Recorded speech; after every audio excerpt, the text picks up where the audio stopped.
everybody. Let me post my comment like I do, like I do, like I do.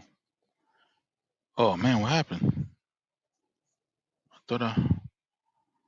thought I told you that we won't stop. Okay, now, okay, I think I'm sending it. Yeah, I sent it right. Let's go ahead and pin that sucker. We're pinned up, y'all. We're pinned up, y'all. What's going on, everybody? I hope you guys can hear me okay. Let me check.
Yeah, I need to get back in.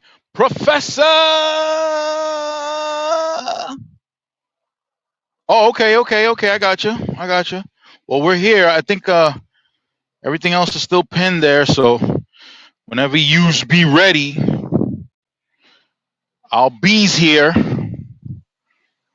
doing a special production today. I'm at the shop. I'm experiencing operational difficulty with the truck. Yeah. So in Indiana, I had me a problem. Turns out that I had a leak. I had a coolant leak. Now, in this truck, which is a Freightliner Cascadia, a 22, I think, a 22 Cascadia, 22 or 23, one of the two. There's a sensor in the reservoir. If the fluid goes below, or I guess, yeah, when it goes below that sensor, it's a wrap. You got 60 seconds before the truck shuts down. There's a flashing red notification on your dashboard, and it tells you that in 60 seconds, truck is shut down. Think about that, because I had to think about it. I'm on a bridge. There's construction on a bridge, and there's only one lane, and this sucker stretches for like maybe a mile. And then the notification comes in, and I'm saying, yo, what in the fruit flavors going on? Don't tell me this thing. Well, check this out.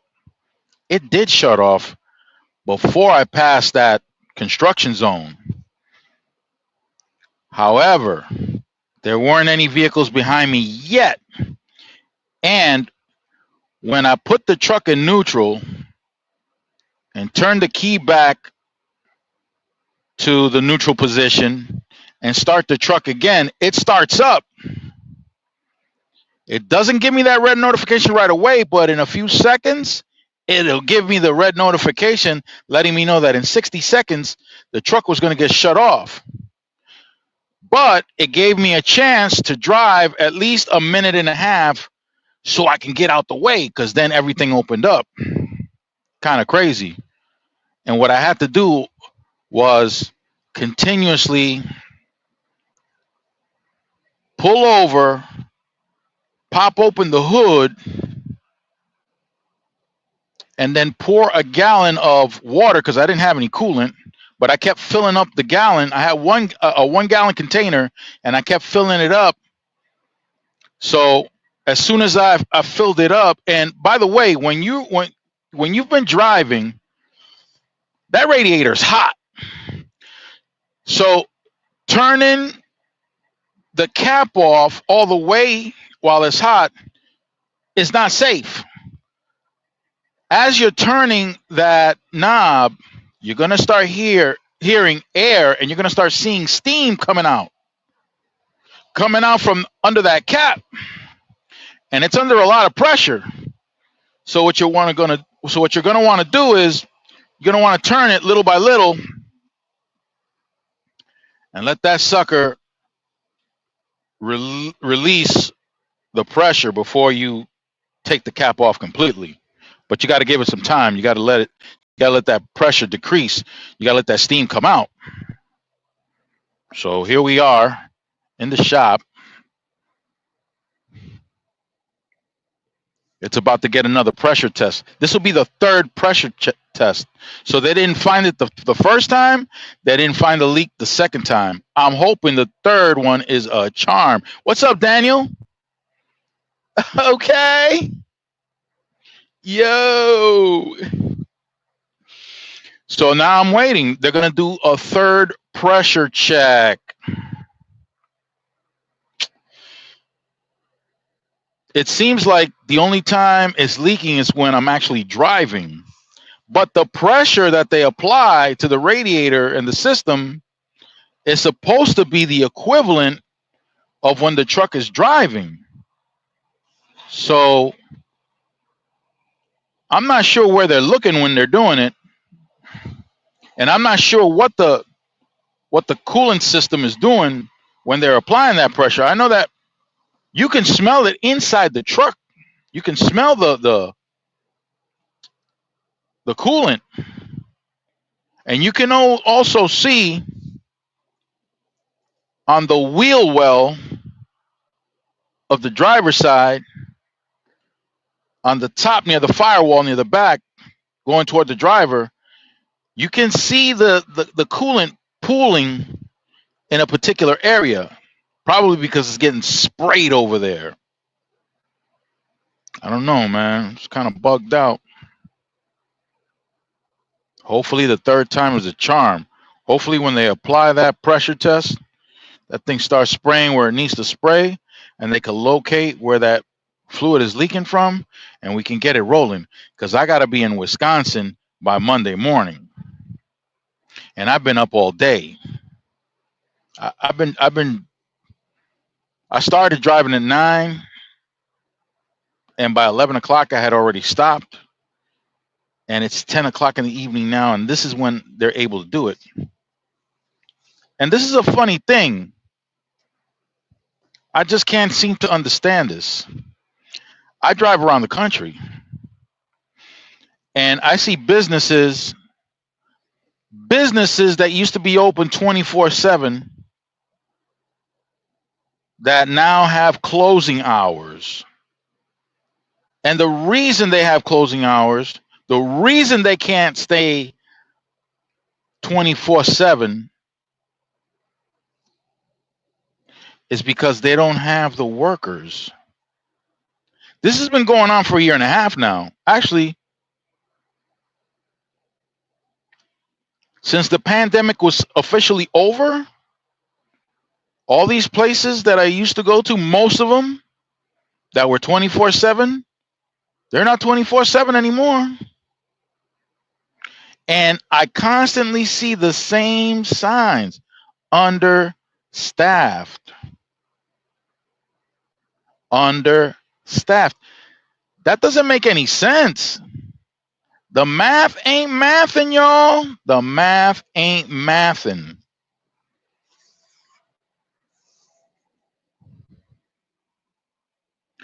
The economy is supposed to be in terrible shape. People are supposed to be broke. How is it that there's supposed to be so many people broke, yet none of these stores can stay open 24/7 because they're understaffed? How are you understaffed? How are you understaffed? How does that make sense? When did that start making sense? It never made sense to me. The propaganda is all over the place and it is nonsense. It's nonsense. It has always been nonsense.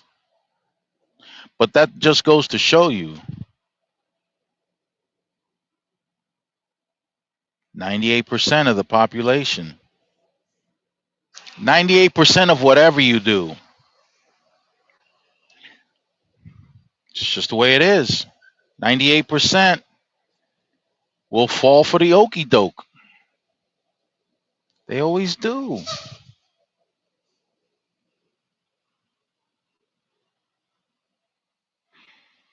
The math ain't mathing, y'all. The math ain't mathing.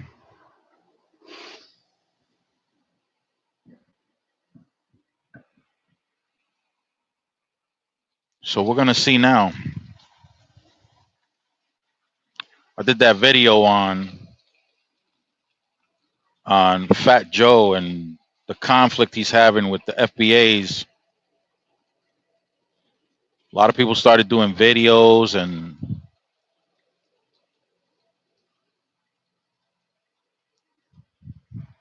they were focusing on the wrong things, in my opinion. Truth be told, it was Kool Herc that started the that culture. Kool Herc lived in the same neighborhood I lived in. He started back in 1973. That's quite possible, Professor. Professor, you can come up if you're not busy. But yeah,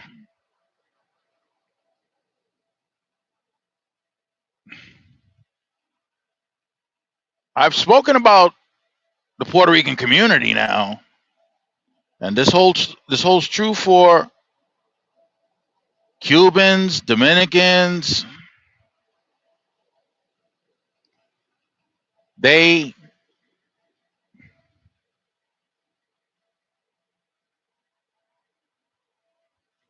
yeah,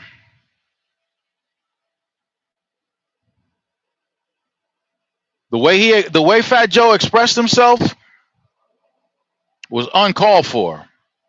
Uncalled for.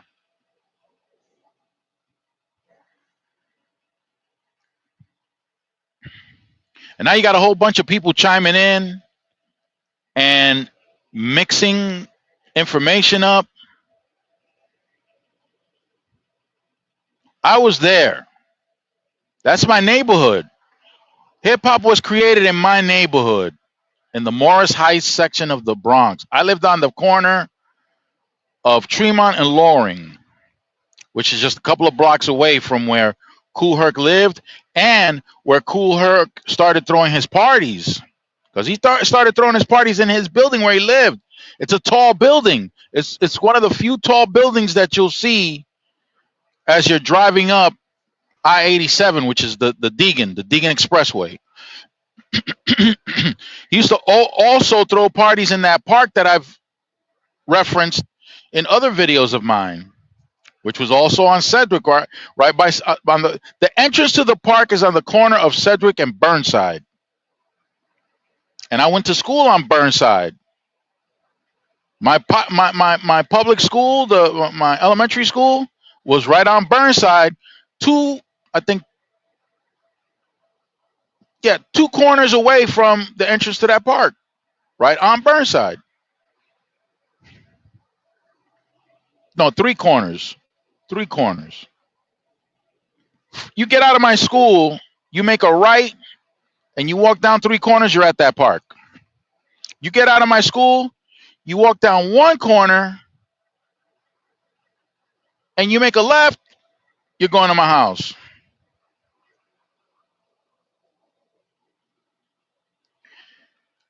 There's some black Americans. One of them was arguing with me about the fact that no, it was created by black Americans. It wasn't. Somebody, I think it was Tariq Nasheed, that was interviewing, I think, Kool Herc, but I think somebody took a clip of that interview and posted that Kool Herc confessed that he wasn't the one that started hip hop. I was listening to the clip. I didn't hear anywhere where Kool Herc said he wasn't the one who started hip hop. I didn't see any of that. What I did see and hear was the music that he was using. And yes, the music that he was using, some of the music that he was using to DJ with was Black American music. However, Black American music on its own and uh, uh,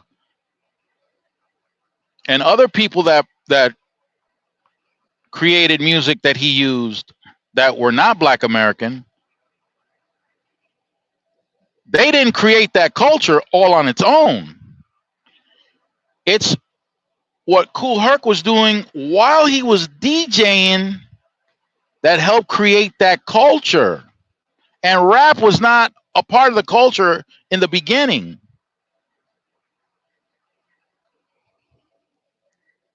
Hip hop, yeah, Fat Joe is definitely disrespectful.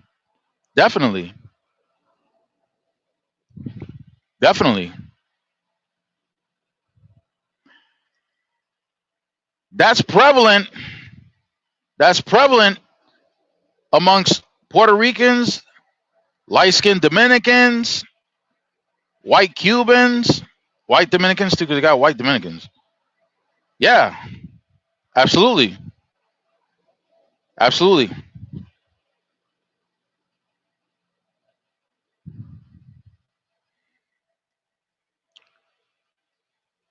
So I don't know what Fat Joe was trying to say. Now, when Kool Herc used to throw his parties, what he did with the music, which is what was the start of what helped create hip hop, was that he used to take a section. Hey, Auntie! He used to take a section of each piece, each musical piece called the break, right? That's when the soloists go off and all that other good stuff.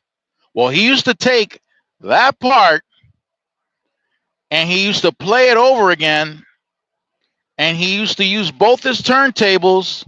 Like, let's say he used James Brown, something from James Brown.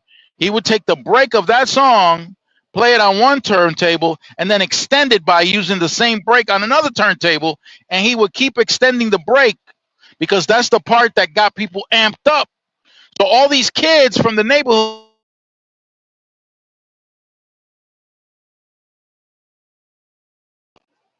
so all these kids that were going to these parties that Kool Herc was throwing, this was the thing that attracted them.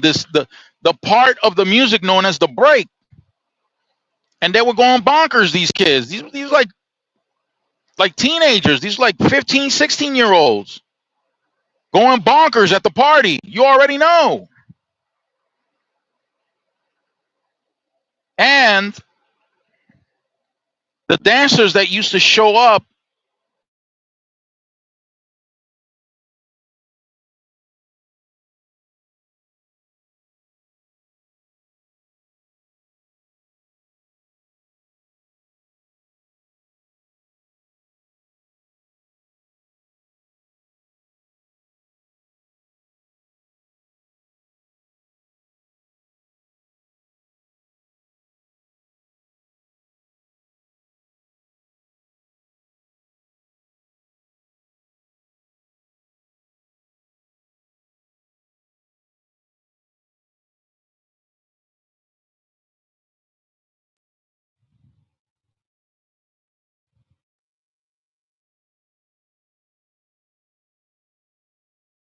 Yes, Auntie. The people that used to show up the most from my fellow FBAs are focused on his history of disrespect. Yeah, he's disrespectful, man.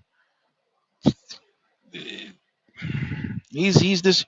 Like I told you in a comment, my boys from Morris Heights went down to his neighborhood because he was living near Intervale. He was living near Intervale, I think, at the time. They went down there and whooped his butt. They beat him down. They gave him a beat down. Yeah, I know. I don't know what's going on. I don't know why it froze up like that. But yeah, Auntie, you're absolutely right. The kids that used to show up that were just waiting for the break music to come on so that they can go crazy and express themselves, we're calling it. That's how I got the name break dancing. And then break dancing became a way of competing amongst groups. Instead of getting into a gang fight, well, at that time, these kids weren't really part of a gang. They formed a crew, and they used to battle it out between each other. Those were the battles. Instead of getting into a fight, now you're going into a party, yeah, and legal fighting. Instead of getting into a fight, look, you're at a party.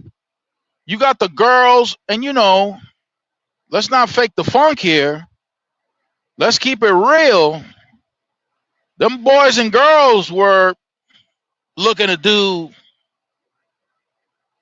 a little more than just breakdancing. They might have been wanting to do the horizontal mambo right then and there. And the thing is that's how hip hop began. And like I said, there was no hip hop. I mean, there was no rap when it first started.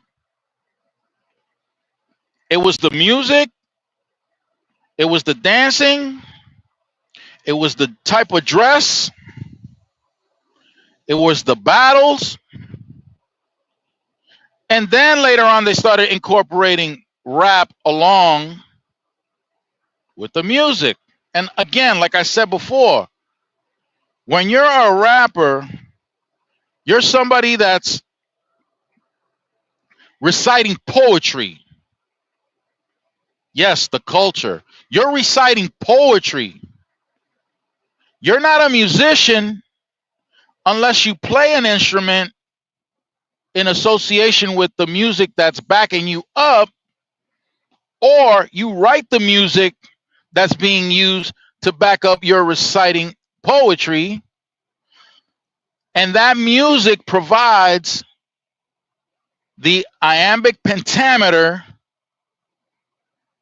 aka the flow, for the person reciting the poem. That's not to say that there aren't rappers that are musicians. There's some out there. They know how to play instruments. They probably composed the tunes that they were going to use to rap with. And I'm not talking about with machines. D double D. What's up? Y'all can come up whenever you want. I put the thing on. I don't know if it's still there. Yeah, it's still there. Yeah, it's pinned. The entrance is pinned.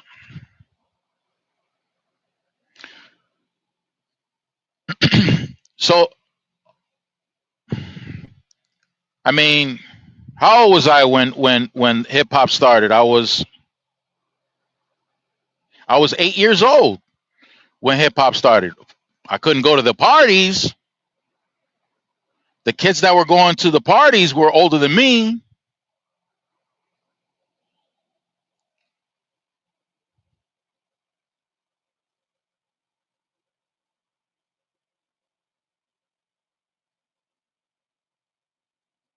Yeah, I'll change the subject because it's true. That stuff was nonsense. Stirred up an entire hornet's nest. Crazy. Maybe he needs the attention. Maybe he needs the money. I don't know, because I never used to listen to his raps anyway. I wasn't a fan of him. I wasn't a fan of Big. Yeah, Sugar Hill Gang was the first commercial rap group that got popular. The first. Thank you, Professor. Yeah. Yeah. I wasn't really Spoonie G, Curtis Blow, the Fat Boys, Dougie Fresh,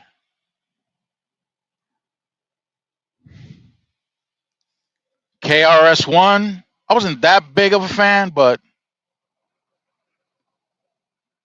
I could do that, Professor. I could do just that. We could talk about stocks.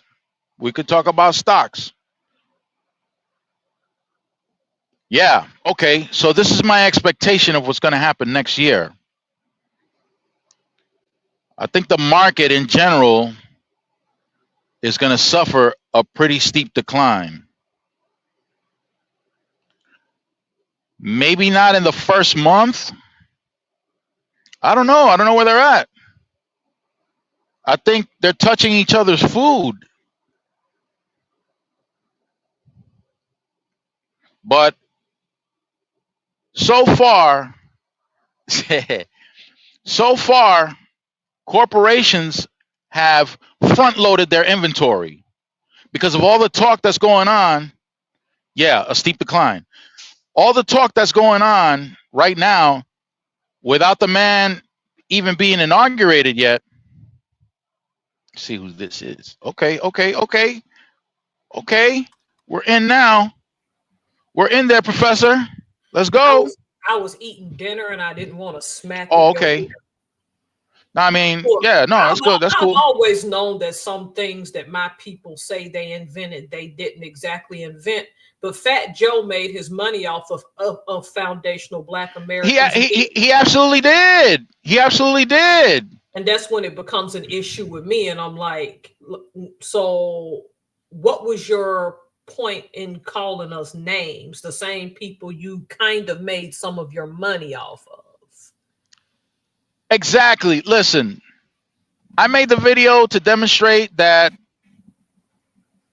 or to give credit where credit is due. No, I knew Kool Herc wasn't American, but at the end of the day, he's still Black, though. Yes, he is. He's part of the diaspora. That's what I mean. So he's, I mentioned that for an FBA I got into an argument with because he insisted that the FBA started hip hop. No, and I had to correct him. I said, listen. No, we didn't. Kool Herc used music from the FBA community. But since when were people breakdancing to Black musicians prior to Kool Herc? That wasn't happening. Not really. Breakdancing as a culture before Kool Herc? There was some dancing going on, yes, in the Black community, in the Black American community, that could easily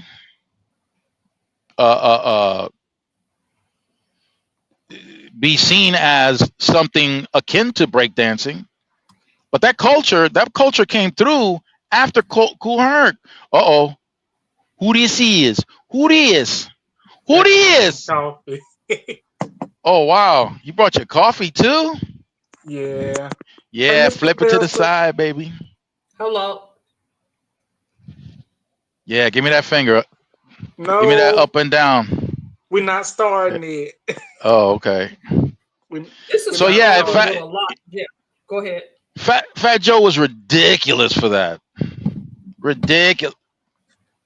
But ain't he But ain't he part of the black community too? Cause ain't he? No, Oh, no, He's supposed to be, but he don't acknowledge that. In this no. country, all it takes is one drop. In this country, right? But So he some got the people drop, feel, yep. but he don't acknowledge that side of him. it's a lot of people that's in the Hispanic, in the Hispanic community, that is anti-black that they do not want to claim. Because the truth of the matter is that they're whitewashed. They They're want to be whitewashed. they Which want to is be they want to be close to whiteness so bad, and they would do anything Thanks to to the go. French, thanks to the Spanish, thanks to the British. Yeah. the Portuguese. The Portuguese, how could I forget them? This is why I brought up Ileana Rodriguez Silva a couple of months ago, because she had to go through that renaissance being a lighter skinned. Because when you look at her, she dang near look white, but she Puerto Rican. Came here She speaking no English. She had to learn a lot. And she said, Tara, Puerto Ricans are really black people, but it's hard to get them. She told me Yeah. that in her office, like it's hard to get them to understand that. Even the black Puerto Ricans in Puerto Rico, you got to see them straightening their hair out to this day. Straightening their hair out. Oh my goodness. Look. Oh Lord have mercy. Listen, let me tell you. When I go to Puerto Rico to visit, some people I brush them the wrong way. Not because of anything I say, it's because of my demeanor. I don't cower. I don't give the impression that I feel less than. They don't like that. I knew don't a know my Dominican. place. Yep, I knew a Dominican like that I served with that was a pastor, Andres Vasquez. If he ever finds this video, he tried to warn me about this 20 years ago, and I think he brought it up that when he go back to the DR, he don't run away from his blackness. Hell no. And That's he how it tried to should be. explain to me how that's uncomfortable for them, but not for him. He's like, when y'all step in the United States, it's a whole different ball game. That's how, but like that's how it should be, and it burns me, and it burns me up that we have like it's people that is part of the black community that won't even defend people's of our community, like they want to go to the other side so bad. I'm like, you can I'm like, people can do what they want to do, but at the same time, like, what is that going to prove going against your community to try to be accepted by another community that does not want anything to do with you? They're probably still talking mess about you. That's just how I might making it sound bad, but I'm trying to say it in a good ways possible. But I know I got my words mixed up. Nope.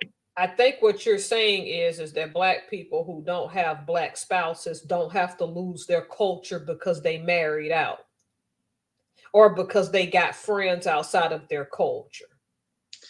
I think that's what I'm trying to say, but respectfully, like not trying to. I know some of the things I say I might making it sound terrible, but I don't mean no harm while I'm saying it. I got to work on it. To be fair, though, you are in Mississippi. Them folk, if they don't like you, you know it down there for real. Oh yeah. Trust me, I've been down here for 29 years, and best believe these peoples, they full of mess. I miss that about Alabama, though, because when people don't like it, at least they come out and say it. Yeah, but where I'm at, they wanna give you these side eyes and stuff. I'm like, oh, don't give me no side eye. Tell me to my face. Don't even look at you. Just keep walking. Why would you need to look at somebody? Who did? And keep staring. Why is he? Oh, I'm Yeah, gonna say you was there twice, boo boo. ma'am. I'm talking about Mr. Burns, but what I'm saying is I get what you're saying. Some people worship whiteness to the point that when they marry out, they got to constantly let you know that that's what they've done. And it just makes no sense. Yes, it really doesn't get. I don't get it at times. I didn't mean to interrupt y'all or stop y'all conversation. I apologize. No, you fine, because I ain't got no respect for Fat Joe. I I don't can, listen to his music like that. yep. Hey, hey, Slim Jim, how you doing? Slim Jim came in. Amen, Mister.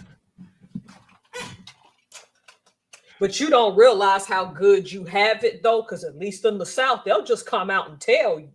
Oh yeah, yeah. They don't hide nothing. They don't hide that down there. I'm in Washington. I've lived in Alabama and born and raised. So when I see those type people, I know the behavior. It's like, it's okay. You ain't gotta like me. I know you don't like black people. I just sit there and just look. My thing is though, don't make money off of black people and then talk about them at the same time. Exactly. That's my problem with Fat Joe. The fact that we didn't start hip hop, I've known that for years. Now, we did have a huge play at that crossroads with rock and roll and country music. They like to suppress the fact Charlie Pride and country music that we played a role in that. But I knew we didn't start hip hop, but see, Fat Joe was just trying to stir the pot. But what? But if I may ask, I don't mean to interrupt you, Miss Professor.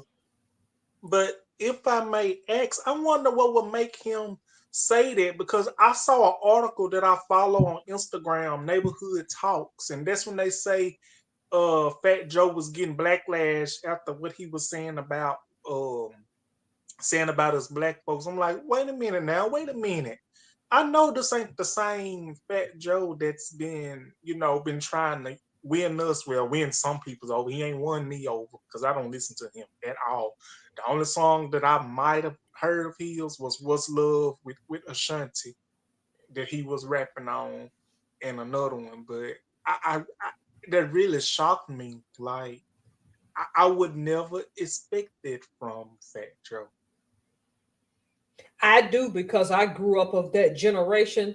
You'll have to go back and find old clips. Fat Joe have been taking shots at the black community for years. It's just that some people, because of his craft and his renown, they squashed it and let him get by with it. So now in 2024, he's gotten too comfortable, and you got a people who are just now calling him out. Yep, she's talking about Charlie Pride. When we talk about old country music, they not gonna tell y'all this, because people be getting mad about Oh, Beyonce, but Beyonce is in a long list of black folk who played a role. oh, okay. I thank you, thank you, Auntie, and thank you, Miss Professor, for That's why I telling don't me. understand why people got mad about Beyonce's song. Was it Texas Hold'em? I'm like, black folk been doing country music. Don't get me wrong. I'm not a fan of Beyonce I per love se. that song. I like the song. I don't care for Beyonce. It's just that they're acting like she was coming in to infiltrate. How can you infiltrate something you already own? That don't make no sense. Yes, and you know what gets me? What gets me is like I think I look a little too dark on here. I guess it's my camera light, and I don't know, but I'm okay, right? Right?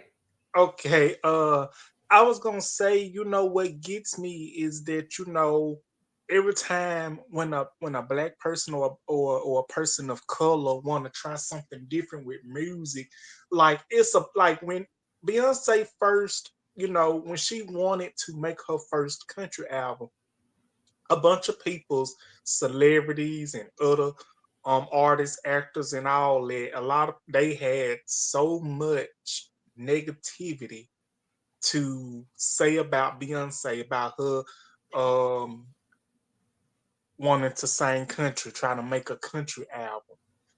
Me myself, I was happy for, like, my thing is I love my people and I love to see my people try something different, like change it up. Like if it works for them and it makes them successful, or if it makes Right? them, well, I'm trying to say it in a way, why I won't confuse you. But I will say they should just leave Beyonce alone because Beyonce getting her coins. I know a lot of people don't care for Beyonce. I'm a fan of Beyonce, but at the end of the day, I'm not gonna say some songs of hers I like and some songs I don't like. I'm not a fan of all her songs, but I am a fan of her work ethic because she works hard and she getting her daughter working with her as well. Cause John Signature, the one that played on Dukes of Hazards, Yeah. I ain't watched that show, but I know the theme song. John Signature, he was like he made a comment on Beyonce and was like, listen to Beyonce is like listen to a dog scream or squirm or something like that, or using the bathroom or something like that. I'm like, wow, Oh, you Schneider. Is that Yeah. mine? John Snyder, that's It his was him. name. I'm like, wow, you Oh really played shit! that role on the haves and the have-nots too well because you What? really shown your colors. Yeah. Here's the thing, okay? This is what made Black Americans who are descendants of slaves upset. For far too long in the civil rights movement, I love Ray Charles. yeah, he was good. I thought he was more blues or was he rock and roll? I don't remember. Um, Blues. okay, so you ate off of our table, right? Because we built this country. Yes. Our Yes, ma'am. ancestors built this. And as soon as these groups of people come up, now they're too good to acknowledge that they had any association with us. So you have somebody who was hanging with us for real, and then he gets on talking about how this new FBA group is a threat. Like, while you hung out with black people, that don't give you the liberty and the right to be able to define who we are. Yes. And that's what Fat Joe been this disrespectful for years. It's just there's a new generation of black kids who didn't grow up with him who are telling him off because they're tired of his disrespect. Because they peeping it. It's the new generation. It's the new peoples that's just now finding out about Fat Joe. It's just like the new generation. They can peep stuff more than these older generations can. But the older generations can as well. But half of them don't want to say nothing. They want to, keep it closed. Don't want to, They people say if you can't keep it cute, keep it mute or whatever it is. I don't know, but Yep. but this new generation, they probably peeped it out and they tired of the disrespect. Like I am, I'm tired of the disrespect. But the thing with me, you cannot. This what gets me. People's that is not of our community.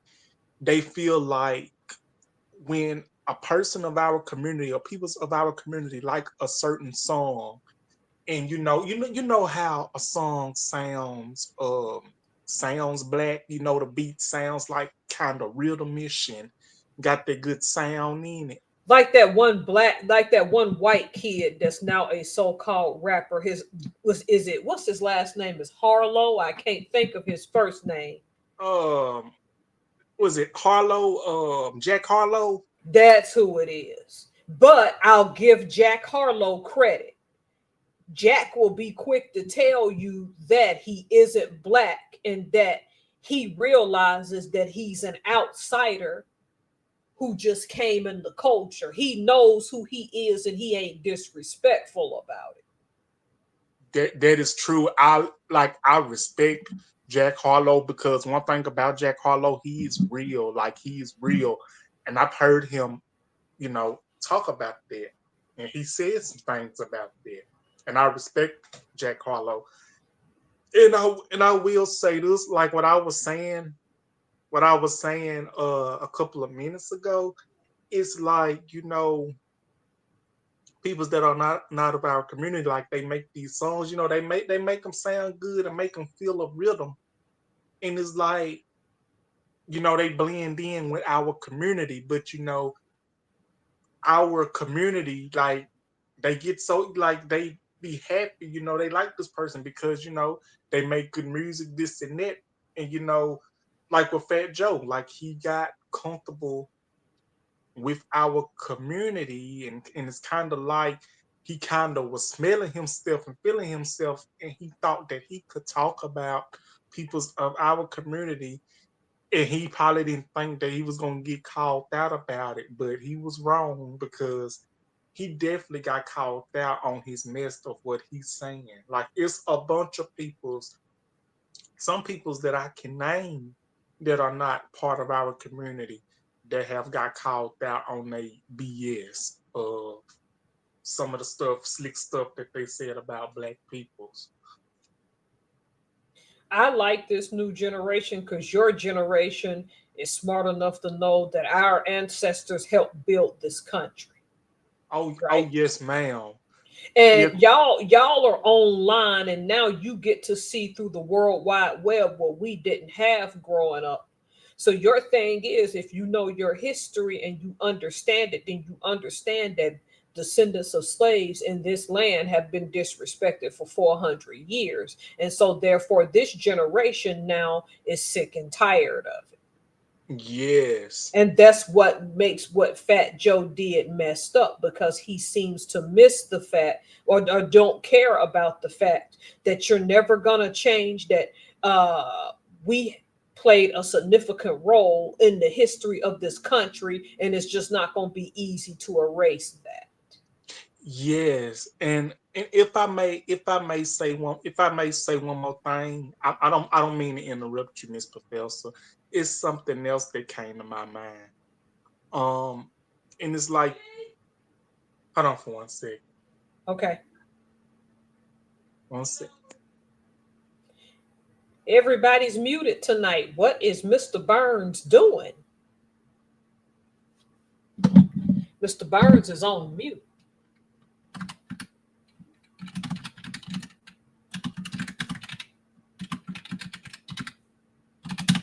See if Mr. Burns is.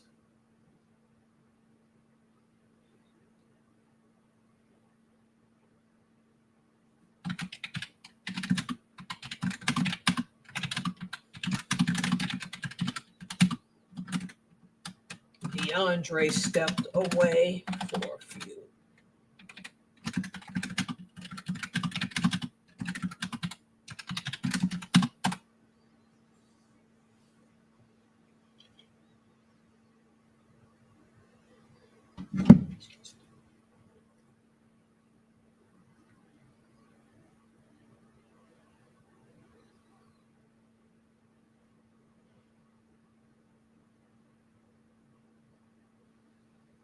Okay.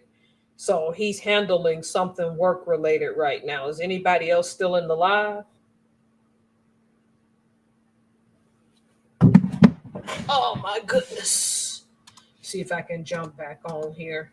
Because I close out of the YouTube so that I don't echo. Let me see.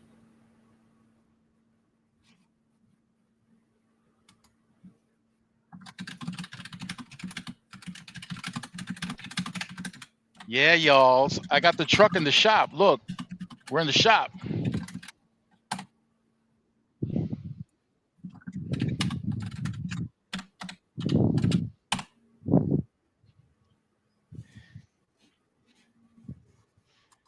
Okay, so then you're back off mute. Okay. That I Yeah, I'm kind of back on. figured that, because ever so often y'all's truck have to go in for like what, a day or so for maintenance or something.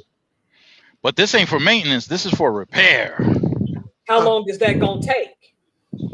Okay. Huh? Cool. I got a leak. Hey, Don't play with that, right? I'm back, Miss Professor. Because when the engine go, what happened? No, I had to get mine done. I get brand new. I spent 5G. 5Gs. My engine went. They wanted 75,000 for the engine. What? Oh man! Did you guys hear that? I heard that. Hey, Miss. I had a Volvo.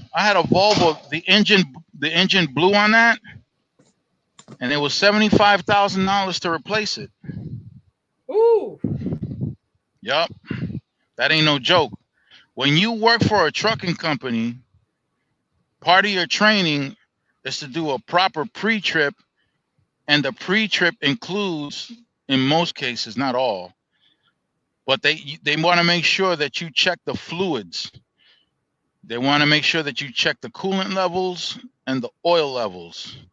Very important, because those two things can terminate your engine. And like you just heard me say, an engine can cost you $75,000, $80,000 easily. So you want to make sure that your fluids are up to par, up to snuff, up to sniff. Hoo-wee. Yeah, so I overheard some of the conversations about people riding the coattails of others, and then being disrespectful, not giving people their proper dues. And this is an argument I got into with some Dominicans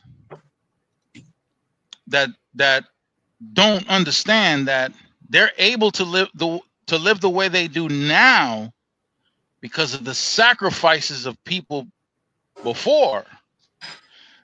The same type of people that they don't want to identify with. They don't want to identify with.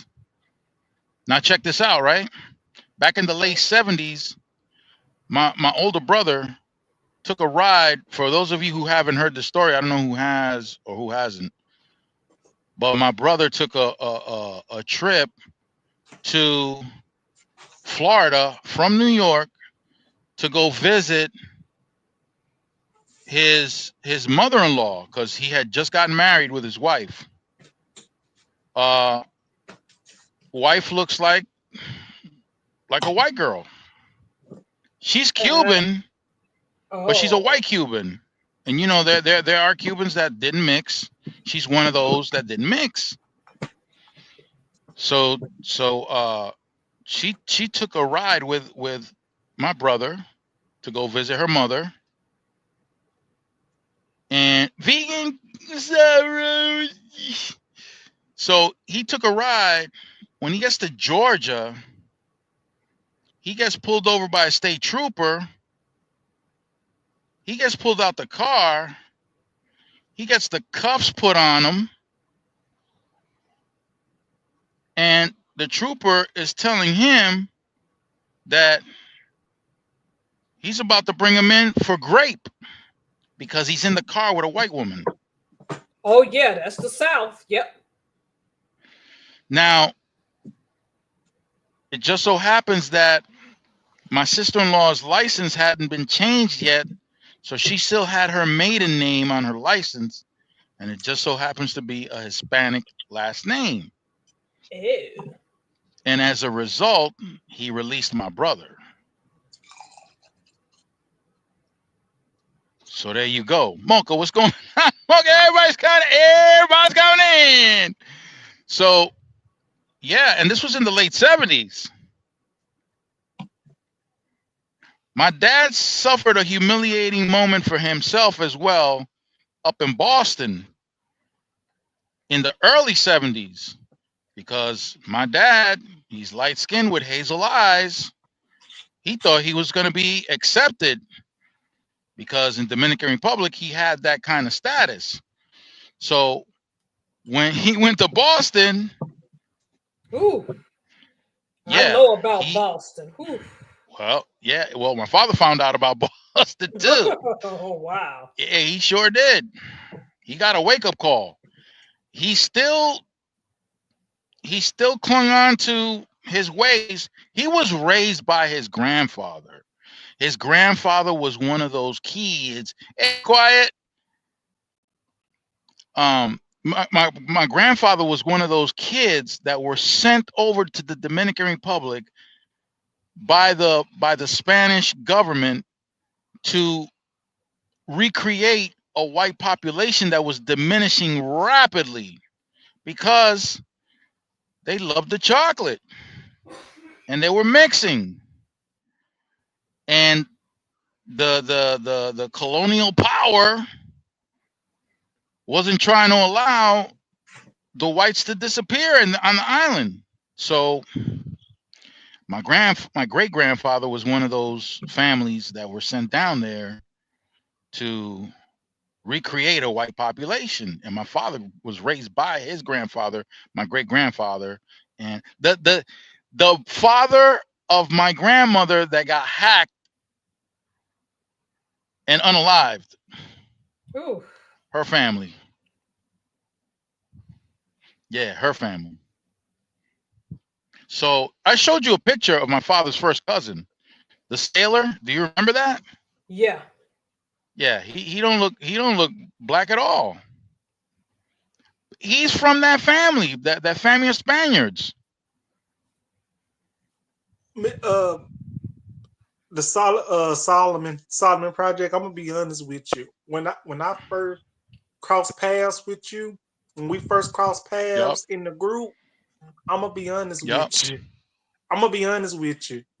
When I first met you in the group, I thought don't jump me, but No, I thought you was a light-skinned black man. no, listen, I'm definitely black, especially from the waist down. I'm definitely black. Forget about it. Look, There's no see, hiding it. okay, What? Hey. Look. I take your word for it, but what? I did not. But I should have known. I should have known at that time because your name said, your channel said the Solomon Project, and then then your name on Facebook said Leo Gonzalez. Ramirez Gonzalez. Yep. Ramirez. I'm like, wait a minute. So he either Puerto Rican or he either Dominican. Rican. I don't want to get him. I said I don't want to call him the wrong thing. I don't want. You know what? I'll let Fat Joe argue as to what I am. Fat Joe gonna get cussed out.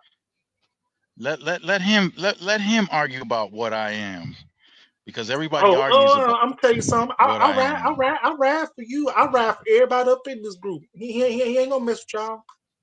He ain't gonna mess with y'all. I guarantee. Are you kidding me? Listen, my homeboys went down to his neighborhood, whooped him and his homeboys' ass. Back in the 90s. And he gonna get another ass whooping if he mess with any of y'all. Yeah, he got caught out there. I'm gonna give my old school. Yeah, he caught an ass whooping, certified butt whooping from my homeboys. Here's the from Morris Heights. The way the United States is set up, the brown paper bag test, the darn one drop rule, they've created a caste here that if you come from other countries and you look black, you are black here. And people will go, I've heard of people who are black, not from here, trying to argue with white Americans. I'm like, you do realize that when you came to the United States, that's what the game is here. That's right. Trying to dismiss yourself from it, good luck with that.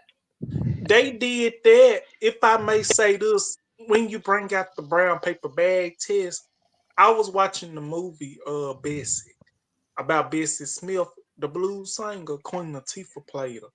And she had a paper bag. And she was like, if you do not match that paper bag, you is not getting in the show. So I ain't trying to be funny. She was like, no offense to anybody. She was like, no yellow bees. No, she didn't say bees, but she was like, no yellow bees. No yellow bees. I'm like, ooh. That's what she was saying. She was like, no yellow bees. No, I'm like, oh my goodness. And she was throwing stuff at them. Meaning, if they didn't match their paper bag, they was not getting in. I'm like, damn, was it that damn serious? Oh, that orange soda looked good. I didn't mean to change the subject, DeAndre. Hey, can you sip that again? I need to see how that looked. He doing too much sipping. No, but I just need to see how it looked, not how you sip it. But that looks good. Is that Fanta? He ain't got no straw in it. That's Frazzle. Look, I'll show you what it is. The comedian Godfrey. Y'all know who he is, right? Yep. Born in Nebraska. Now let that set in. Born in Nebraska to two Nigerian. Oh, that's where you got it from. To two Nigerian immigrants. Go to Club Shay Shay, right, with Shannon Sharp. Oh, DeAndre sipping that drinky drink, and watch that clip when he found out in high school that he was the N-word because he would be sitting in classes. And you know what they would do? The white kids would whisper behind his back, N-word, N-word. With him sitting in class, they would drop the hard ER with him sitting there. And he said because he was raised by Nigerian immigrants, it took him a while to realize they were talking about him. Well, the moral of the story is he learned that in the United States, if you got that black skin in any form or fashion, that's what they're going to see you. And that's how they're going to view you. You couldn't say something like that in New York City, I'll tell you that much. You don't think so? Hell no. You say something like that in New York City, you're going to need a dentist real quick. Can I? When I was growing up, I would never say anything. My thing is, if you are ashamed of your skin tone, that's a you issue, not me. Oh, no. I mean, if somebody were to call us that in New York City, with the N-word. Oh, I've heard that Yeah. about New York. I was told yeah. about New York. Don't drop that hard ER to anybody with that's of color. There, they'll we could say that. We could say that amongst ourselves. I know, but right? then not nobody say it to y'all. Oh, I'm hell no. I'm gonna tell you right now. Somebody call me that. Oh, I guarantee you're gonna see another side of DeAndre. Mm-hmm. It's Dee Dee. It's Dee Dee, which is my nickname. It's Dee Dee, and then Lord. it's DeAndre. Oh Lord, you got a personality too. Mine's is Boo Boo. don't piss Boo Boo off. Cause you know what I said? Somebody pissed me off so bad. I was like, they said something to me, and you know what I told them? I told them, I said, MF, if you don't get away from me, because I'm not playing. That's what I said. Like, I was so mad. When I get mad, when DeAndre comes out, it's like, don't try me. Because I'm not too bright in the head. Don't try me. If you're in this country and you got that, you got it. Go ahead, because I want to know about New York, but I've been told that in New York they will beat your butt down talking that mess. Auntie Mickey said Boo Boo and Dee Dee. Thank you, Auntie. But can I tell y'all? But can I tell y'all an experience I had? It wasn't bad, but I was kind of like shook at one time. I wasn't shook, but it was kind of awkward. So, if I may tell a story, it's a true story. So, before my high school graduation back in 2014, we had to do a graduation practice. So when we did the graduation practice, they had a little dinner for us. I went to the little dinner and I was like, "Oh, this food look good. This food look good." I was like, "Wait a minute, where my people's at? Where all the?" I'm like, "Where all my people's at?" You know what I mean? Not family members, but yeah, I know what you're saying. Yep. I'm like, "Where my people's at? Where they at?" I'm be honest with you, the food looked so good. I sat down. I was like, maybe they'll come out after a while. I sat down, fixed me a plate. They fixed me a plate. I'm like, well, damn, ain't none of my people came in. That was the first time I saw potato salad made a different way. That was the first time I saw a potato salad with the hooves and the potatoes sliced like you making fried circular potatoes. The Quiet Storm said Ray Ray and Pookie. Now those names is popular. Everybody know a Ray Ray and Pookie. But let me tell you, when I Yeah, finish tell your you, story. yes, ma'am. When I tell you, I was the only black person in it at the rehearsal dinner. It wasn't too many people's there, but I was the only black person. When I tell you, I looked it so damn uncomfortable. I was ready to get the hell out of there. They were nice. They were like, "Do you want some more? Do you want some more?" I'm like, "No, ma'am, I'm good." I was like, I told them, I said, the food was very good, and the women just looked at each other like, did he really just say this? I'm like, the food was really good. I complimented them, and they looked at each other. The one other women looked at the other women when I said that. I'm like, did I say something wrong? Like, this is the first time I saw potato salad the way I saw it because I'm used to having paprika and the potatoes Yeah, cut up and the devil, the get them eggs and the deviled eggs. Yeah, we ain't got time for that. We black. Yeah, no yeah. offense. That's how black people eat Yes, it. I'm, man. I'm not trying to be funny. Yeah. But that was, but guess what I said to myself? Guess what I said to myself? I said, well, you know what? This is what I said to myself. I said, I've been on this earth for 19 years. At the time I was 19, I've been on this earth for 19 years. This ain't no damn black people potato salad. I know black folk potato salad. I know it. And this ain't it. Moral of the story was I was so damn uncomfortable. I already to leave because it wasn't nothing but I ain't no offense to anybody, but I was ready to get the hell out of there because I felt so damn uncomfortable because my peoples weren't there. I should have known when they wouldn't come, and I should have known I shouldn't have carried my ass there. But me trying to be me, want to get me a damn free meal. But more of the story Good is Lord. that I was You so suffered. uncomfortable. I was ready to get out of there because I felt like I didn't belong there. And actually, I didn't even go to my high school reunion this year. It was our 10-year class, 10-year reunion when we graduated. Why didn't you? I mean, I shouldn't ask you because I never went to any of mine, and them folk found me. I'm like, dang, how you find me? I stayed in Washington State for a reason. Like, how y'all find me? I can tell you. I can tell y'all if y'all like me to. If Oh, it's no. she talking about the raisins. She said she's shocked it didn't have raisins in it.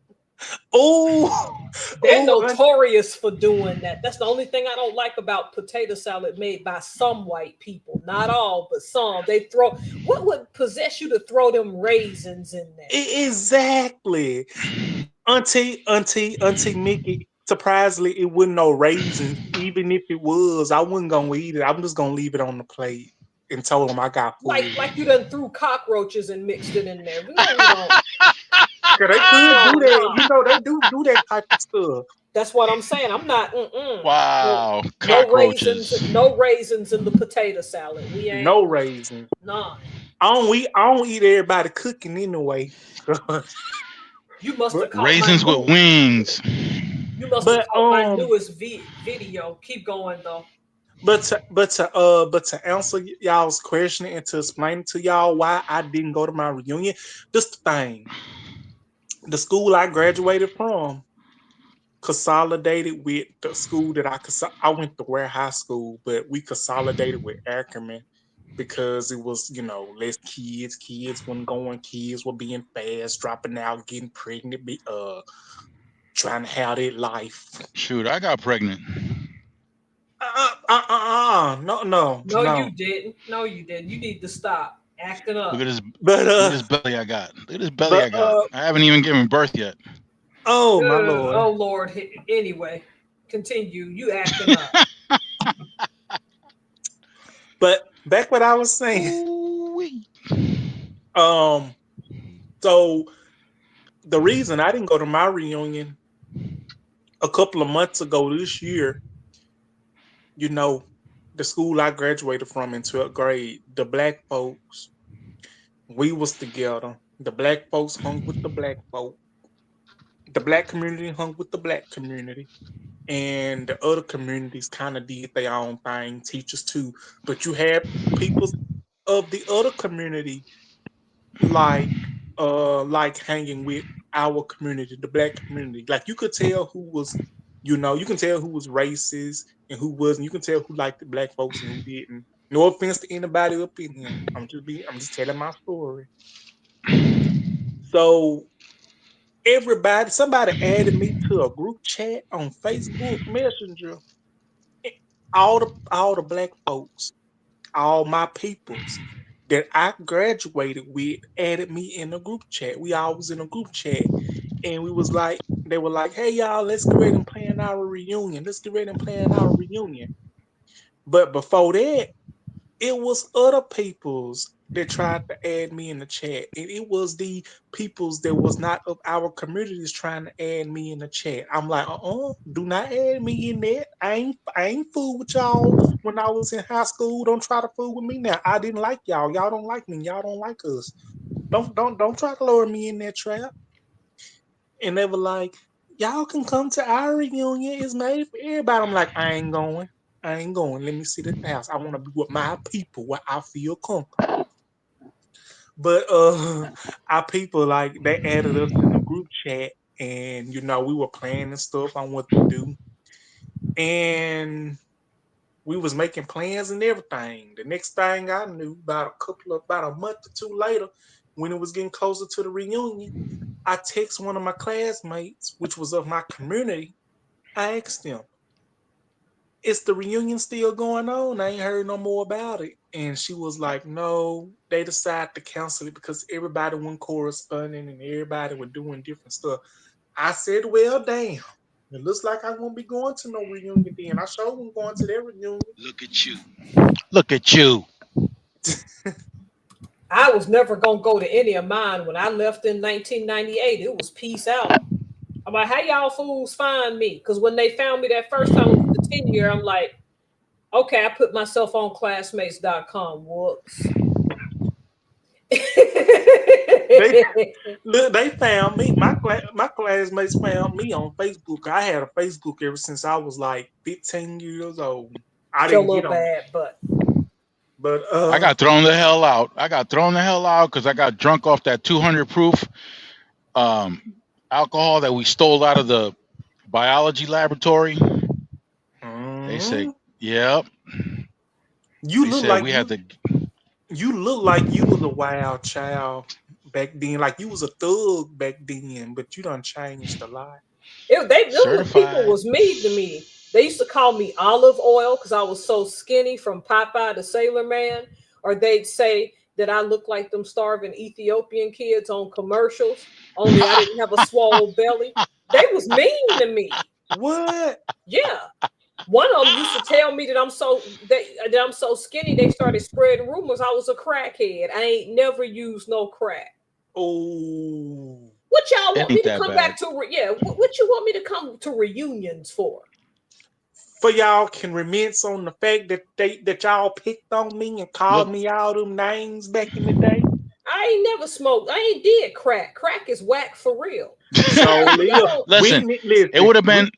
It would have been a whole lot worse if they would have said that you were so skinny that you swallowed an M&M and looked 6 months pregnant. I know, right? Whitney Houston made that that's famous. Skinny.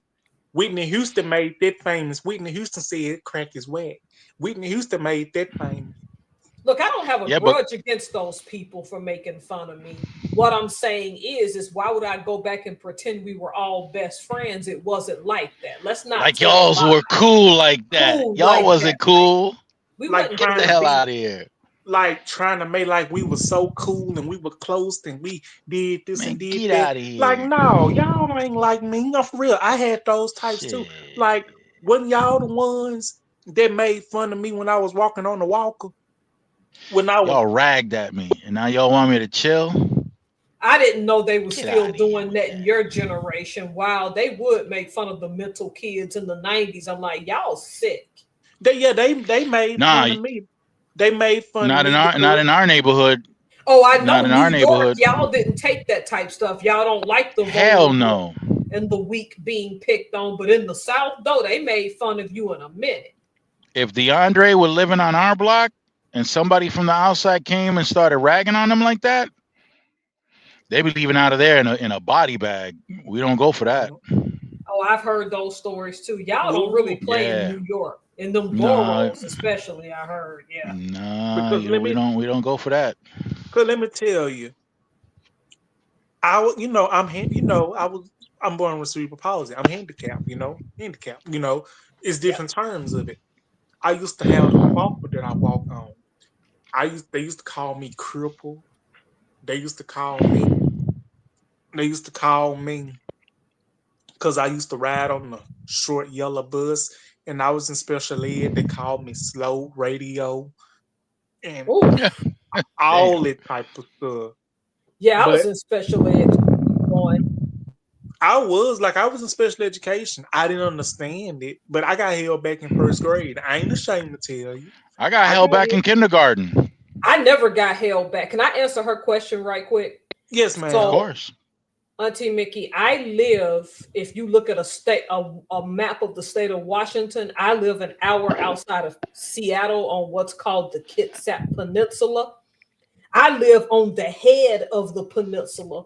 There's also, if you go look at the map, there's 3 counties. There's my county, Kitsap. Then there is Mason County, where they just put down those 20 cats for having bird flu. Yep, that happened near me in Washington. Oh, shit, the bird flu is there now? The 20 big cats, the tigers that they took out at a sanctuary, is on the same kind of island as me. That's what they're talking about. Your bird flu is here. And then there's another county. I don't remember if it's Thurston County or what. If you look at a map, okay, so you're in Washington. Okay, you're in Kent. Okay, y'all got some crazy stuff going on in Kent. Them folk be running up on you, trying to run in your house and rob you after you come back from somewhere. They run right up on you, be hiding in bushes. And I hope it ain't like that no more. I didn't know you were in Washington State. Yeah, so I live an hour outside of Seattle. Yeah. Kent, huh? So Kent is the place to hang out? Kent goes in and out.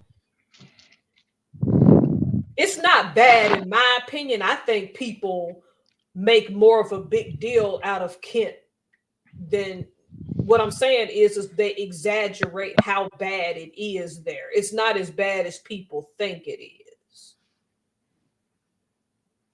I'll go hang out there. Okay. The one thing I haven't done since I've been in Washington is visited the Washington State Fair. I think it's too expensive. But yeah, I was supposed to go to a history museum out here for Mr. Burns today. Come to find out they're closed to the 1st. What? Yep. I didn't know she lived in the state of Washington. I thought maybe she was still in the South too, but I live in the state of Washington. Yeah. I saw Auntie Mickey. I saw your video, Auntie Mickey. I think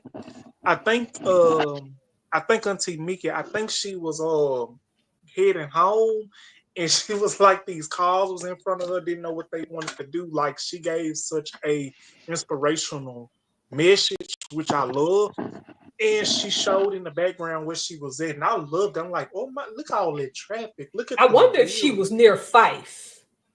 Because see, what people in Washington State do is they'll jump in front of you, right?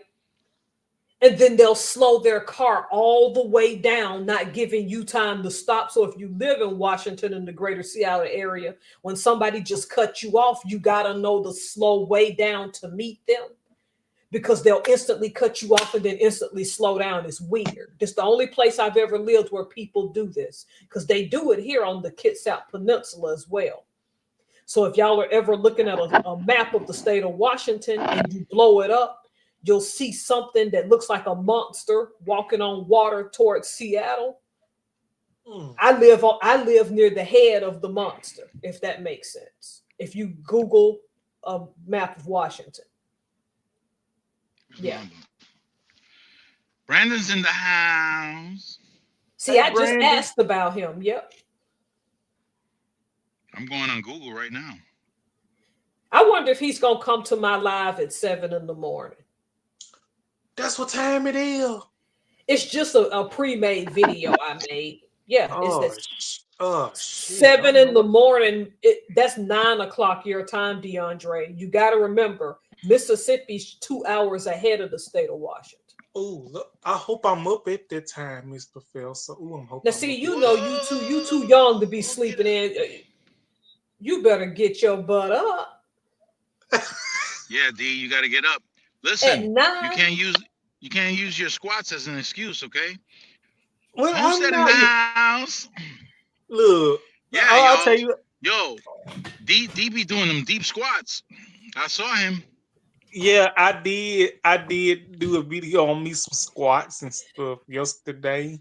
I just want to try some. I just want to show people, just because I have cerebral palsy or disability. Anybody that's got disability, you don't let that stop you. You might not can move as well. Just keep it moving. You know, because a lot of people, they like to give up and don't want to have no hope. I gotta do something. Cause hey, if I don't take care of myself. Yo, D, while you were doing them, What happened? Your butt cheeks got swole while you were doing that. You sure were looking hard, wasn't you? Or wasn't you? I was checking it out. Oh, we see. Yep, I bet. Mm-hmm. See, what I was checking out is that orange thing you still drinking. I was checking D out. But we see. Yeah, we know. Trust me, boo boo. We know. Lord. Now I gotta be careful. Boo boo. This is where you're at, boo boo. This is where you're at. You gotta show. I'm serious. It looks like a monster walking towards Seattle. You'll know it on a map on the peninsula as soon as you see it. Oh, your phone is. Yep. You see the monster. See, I'm up there at the head, right? And then the two hooves. One is Pierce County. That's what it is, going towards Tacoma, because you can see where that highway is going towards Tacoma, and the opposite hoof, I think, is where the animal sanctuary, that's going towards that way, with the 20 bit cats were hurt, and that was Mason County. Yep, bird flu is in the state of Washington. It's here. That's crazy. Yep. 20 bit cats, that includes some tigers, some cougars, some lynx, had to be put down because they got that bird flu. And I was going to go and film that sanctuary for you, and then I looked on the news, and then I have to make a reservation, and to see them big cats, you have to pay $125. So, yep, that's near me. Yep, you saw it. It looked just like a monster. You live in a monster head. Oh yeah, them folk purposely put the black people in Seattle on the south side. That's a whole long story. I saw a photo from the University of Washington, where I went to school, where they showed the Klan marching down the street in Seattle all them years ago. Because I got my bachelor's at the UW. What is that, DeAndre? Tin ball. That's Seattle. But I live near the head of the monster. Watermelon tin ball, Miss Professor, y'all. Cocktails. You having some drinky drinks. Yes, ma'am. I'm celebrating tonight. What do you see on the monster map? What cities do you see? Monster head. No, what's the name of them? Kingston. Yep, I'm near Kingston. Indianola. Yep, Indianola. Suquamish. Yep, that's the museum I went to for you a week ago. That's the Suquamish. That's the Thank you for going there. You're welcome. Breda Blick. Breda Brick. Yup. By the way, Miss Professor. On Route 3. It's on Route 3. I saw you at the I saw your video when you was at that cemetery. I said, wait a minute. Let me click on. I'm like, who this woman is?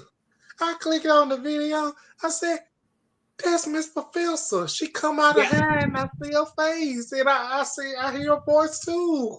Oh, yeah. I was at the grave of Chief Seattle on the Port Madison Reservation for the Suquamish. Do you see Paul's bow? I did. I seen it was raining. Yeah. I'm talking When about I Mr. see, Burns. when I seen What's you, that? Do when I I see seen what? you, I'm looking at Rose Point, Eglon, Fat Turnip Farms, Hansville. Oh, Hansville. Yeah, I thank you, because I got to go to Hansville to Point No Point Lighthouse for you. That's the That's what I'm headquarters. looking at. Point No Point. Yep, that is the headquarters of the United States Lighthouse Society. I used to do tours for them 2 summers in a row. Yep, I'm gonna go out there and film the lighthouse for you. And then you don't see Paulsbo yet. I thought I saw it.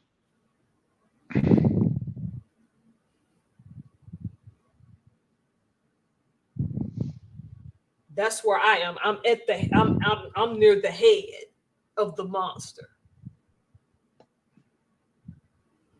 Skunk Bay Lighthouse. Oh, that's somewhere else. That's further north. Yeah. Alexander Pimister Proctor Museum. You must not be on the peninsula anymore. Yeah, I'm still there. I'm at the head. I'm by Hansville. Buck Lake. Oh, there is a museum out in Hansville? Let me see. Are you okay? Skunk Bay Lighthouse. Hood Canal Guest House. Yep, Hood Canal is that big bridge that goes over into, I forgot what Port Townsend is. Oh my gosh. I got to go to Port Townsend for you so that I can get some footage of some orca whales. That's where the orcas. Yeah, that's this spring when they start making their comeback around. I'm gonna go out there and film myself with the orcas. What was the name of that town you want me to find? Poulsbo, Poulsbo.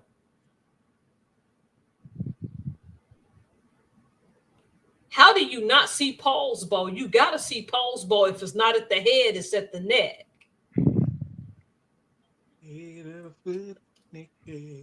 Yeah, I found it. Yep, Poulsbo. I found it right at the neck. Yep, that's where I am. I'm at the neck of the head. I got DeAndre laughing. Poulsbo Fish Park. Yep.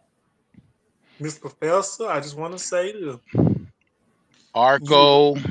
You was a gas brave station. You was a brave, strong woman. For going to that cemetery? For going in that cemetery, yes, ma'am. Cause when I saw you, when I watched that video, you going in that cemetery, the first thing that went to my mind, I said, "Ain't no damn way." Ain't no damn way. Baby. I said, Sea Discovery Center. Yep, I'm gonna go film that for you as well. When you go further down to the torso, you'll find Bremerton. I'm going to the Puget Sound Museum, Naval Museum for you. Because I'm gonna be filming museums because I'm doing the nerdy history stuff since I got the degrees from Mr. Burns. For people listening, I'm trying to show him museums around the Puget Sound. I want to go to Seattle's new museum downtown, the Museum of Illusions, go in that room of mirrors where I can see my image several times. I just don't want to U.S. Naval Undersea Museum? What? That's the United States Undersea Museum. That's 7 minutes from my house. I'm going there this coming weekend, if I can, or next weekend.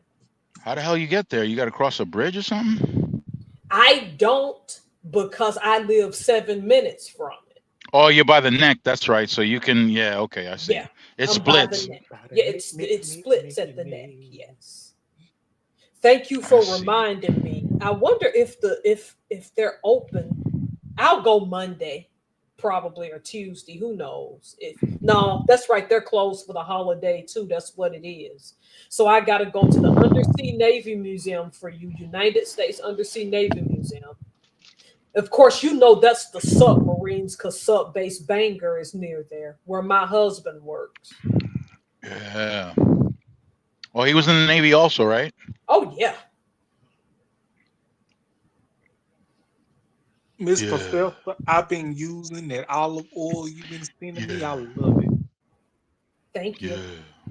I love The it. Seattle Art Museum is the one I want to visit in before February 1st. That's another one on the list that I'm going to film for Mr. Burns. She must be keeping up well because, yep, that's downtown as soon as I get off the ferry because I'm going to film myself going to and from Seattle so you can see the Space Needle as I approach and then see it as I'm coming back.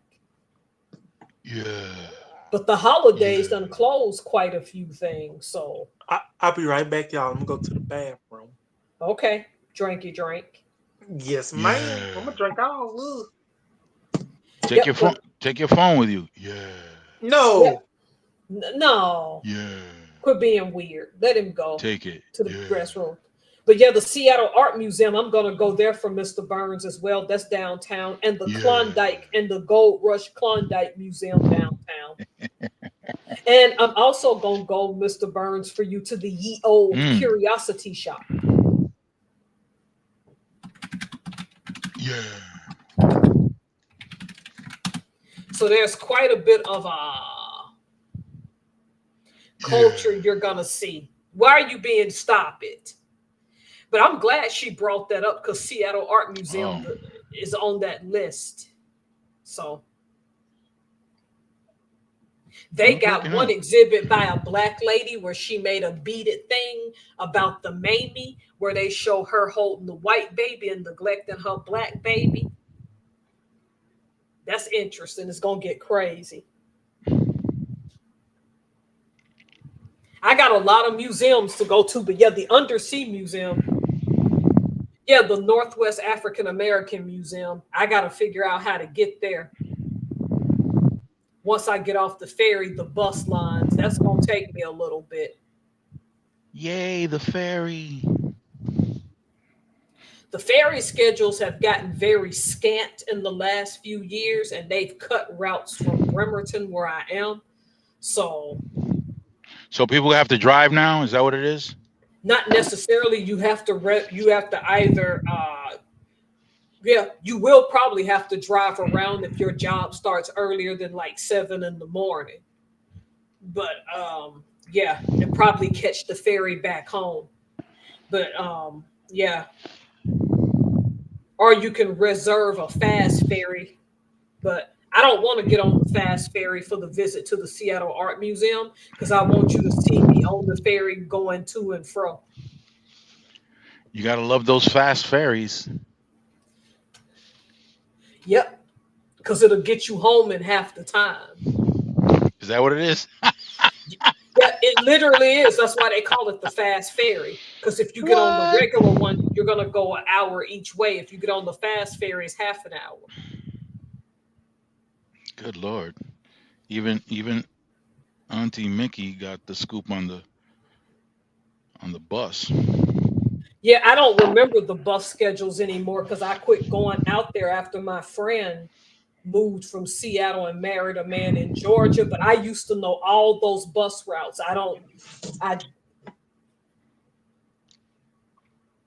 The number 3 or 4 East Cherry. Yep. Eventually, She married a man from where, Mississippi, you said? Georgia. Oh. Seattle's a very expensive city, so to survive Seattle, you would need to make and be comfortable. You need to make, I think, like $80K a year. $80K? Yep. That's expensive? Yep. Oh, for real? I guess for the area it is. Oh, yeah. We ain't got it like you do, Mr. New York. We understand y'all's is over 100K. 100K, you'll be starving in New York City. Let me tell you something. My homegirl lives in a 3-bedroom, 2-bath apartment in the South Bronx.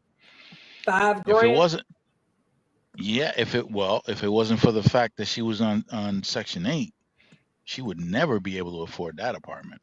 Oh, one of them deals. It's the hood. I'm talking about the hood, okay? Sometimes Section 8 coming through. Notorious hood. That apartment could easily go. I'm talking about you're gonna be in the octagon doing some MMA against some rats. Okay? Rats and roaches. And yo, the roaches got stab-proof vests, and that's what you got to contend with in that area. Shit, they and you're gonna be paying meetings and every damn thing. Meetings. They got their own table. Let me tell you something. You're gonna be paying. You're gonna be paying about $3,000 a month in the slum. Let me tell you how this gonna go. We run this. We're gonna do it like this. We gonna do it like this. Cause we run this. What? Our house too. You gotta know jujitsu to take care of the rats. That's just. You ever watch those Saturday morning? You ever watch those Saturday morning food movies? No. You ever hear this? Can you hear that? Yeah, I can hear it. What is they that? be crunching them chips and cake. Every time them kung fu dudes jump to kick somebody or whatever, that's what you hear. And that's what you hear in the apartment in the Bronx. Ooh. And you're looking around looking for some kung fu artist coming through your kitchen or something like that. It's the rats and the roaches. Oh, sound like a burglar came in. That's them training. You come into you turn the light on, and they're sitting there in a kung fu stance training, just waiting for some human to come through so they can kick the snot out of them. And from what I saw and learned, if you in New York and you stay in that type of apartment like that, you got some cereal, you think you're gonna get a prize. You're gonna get a prize at the box side. Gonna have one of your little guests greeting you. That's why y'all put bread in the freezer when you live in the hood. We do. Yeah. We do. I don't like that, but no, that's because in New York they got to keep them rats because that's easy to chew through that bag. Oh yeah, that bag ain't nothing. We do the same thing. Oh, wow. We got to put our food in a vault. We cook greens and freeze everything. I thought you lived in a house, Mr. Burns. Where? When I was in New York City? Now, I'm talking about present. Oh, yeah, now I do. You got to put your food in the vault back in the day. Yo, them clowns open the refrigerator, them damn rats. Do they? Like, damn. Like, what the hell? They got muscles, man. They work. I believe they strong. Listen, I'm tell you something. Don't take this the wrong way. I believe they on some shit. If they can open a damn refrigerator on some shit, like damn, they do squats. They do squats deeper than you, D. Shit, they might do damn squats and damn push-ups too. Hell, you never would know. Yo, they got their own gym in my apartment. What are you talking about? Damn. So I know a guy up here, right, that lives in Washington State, but he's from New York. All his family's back there. He was a Marine. So one time a lady had told him, "Oh, I visited New York. I was in the subway. I saw this big cat." And he was like, "Ma'am, that was not a cat." Like what they said on Martin. Yeah. When they was at their condo, and they said it like a puppy, and Pam and Martin said that ain't no damn puppy. Hell no. The funniest video I saw of New York is when I saw a clip on YouTube of a rat with a piece of pepperoni pizza going down some steps. Was it a slice or the whole pie? Because they'll take the whole pie with the box and everything. I know, but they was taking the whole slice, and I was just laughing like y'all's rats are this gangster in New York. Look, can I tell y'all something?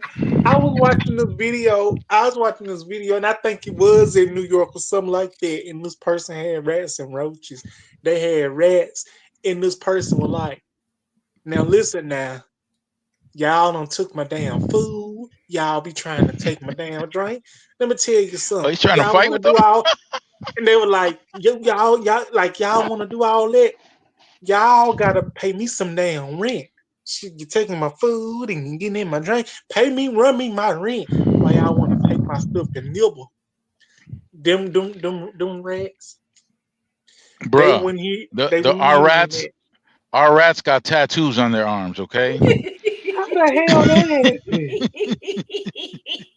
Yeah, that's just how they get down. Chris Oh boy. Chris Tucker said on Def Comedy Jam that when he moved into his apartment, his roaches live with him. They talk to him.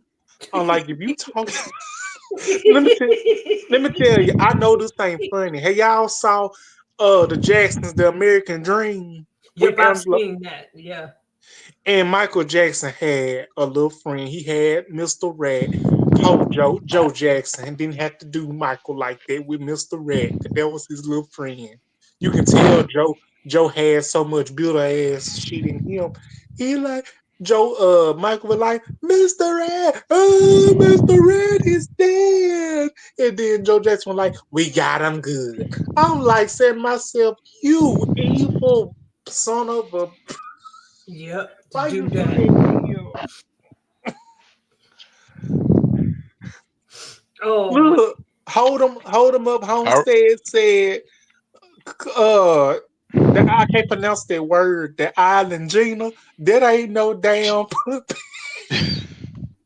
nah, that's a rat with a coat on. Got to be. Y'all, I'm sorry. I'm sorry if I'm cutting up, y'all. I apologize. I That's tone a it rat with a down. fur coat on, man. Y'all That's a got rat. issues. That's a rat with one of them. That's a rat with one of them Corella coats on 101 Dalmatian. You know, I used to They get got pulled by a Dalmatian when I was a little girl to school for a while. They're really not those. nice dogs. No, they're not. They're not good dogs to have with kids. They're not. They're mean as hell. I used to like Yes, they that. are. They're What's not. Hook It Up saying? Wood rats? They'll chew right through your walls? Damn. They're trying to give New York City rats competition or what? You'd be like, how the fuck did they get in my day? What the hell that hole get there? How that hole get there? Now you see, Auntie, that's a fact. And that's why I get mad at them, because they don't pay. They don't pay for the heat. Exactly, Auntie. They ain't putting out no funds for the heat. So, But they'll yeah. show up for it the minute I heard. Oh, So we'll have a problem. In Chicago, Mocha, y'all have rats like that too? I don't like them. I don't either. And I'm a grown damn man. I don't like 'em. You won't do them rats. Ain't nobody got time for that. I don't do no rats, no snakes, no Oh, no spiders. snakes either. Let me tell you, if I see a snake or a spider, and there's two of us in the room, I'm gonna go on and tell you. Y'all gonna be y'all own. Y'all gotta defend y'allself, cause I'm gonna be for me, cause I don't do spiders. I don't do snakes. I don't do none of that. Y'all gonna have to defend for y'allself, cause I'm gonna be thinking about me. You don't do the Yo, serpent either. Yep. We ain't got time for no snakes. I was in a parking lot in Atlanta, right Uh-oh. across from the, what is that? Was that the Porsche dealership? I forget what it is. Right near the airport. There were, hey Nikki. Oh, There Nikki. was a snake. Miss Nikki Nikki, P's in the house. That's good. Miss You Auntie saw say they us. be making demands. They sure do. Nikki P in the house. So you saw a Hey, Miss snake. Nikki. this snake was about 5 feet long and thick as hell. Oh no. Mm-mm. Yep. People And I don't know how to tell.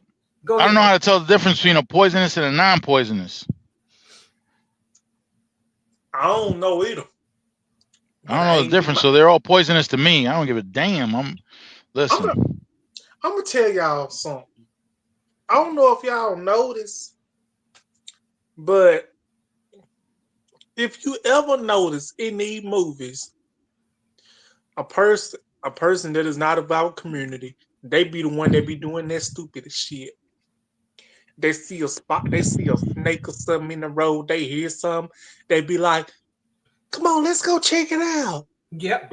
They ass be dumb enough to check the shit out, get close to it, grab they damn ass. And I be saying to myself, see, that's what y'all ass get. But y'all be complaining when we get in the damn scary movies. We be the first one to go. I still to this day don't understand it. Why? Easy. Why? Yep. And we be the one with the most sense. Yep. Yeah, I don't do them. Most people I ever had in my life. Guys, round of applause. This is the most people I've ever had in my life. Oh my God. I'm glad Nikki P showed up. Me too. Damn, ain't nobody clap with me. I did. I went like this. I know you couldn't hear me. Oh, you did? Though. Oh, yeah. I'm you can't hear me. but I'm going to show my support. Thank you. Hercules. Hercules. How many people do you have?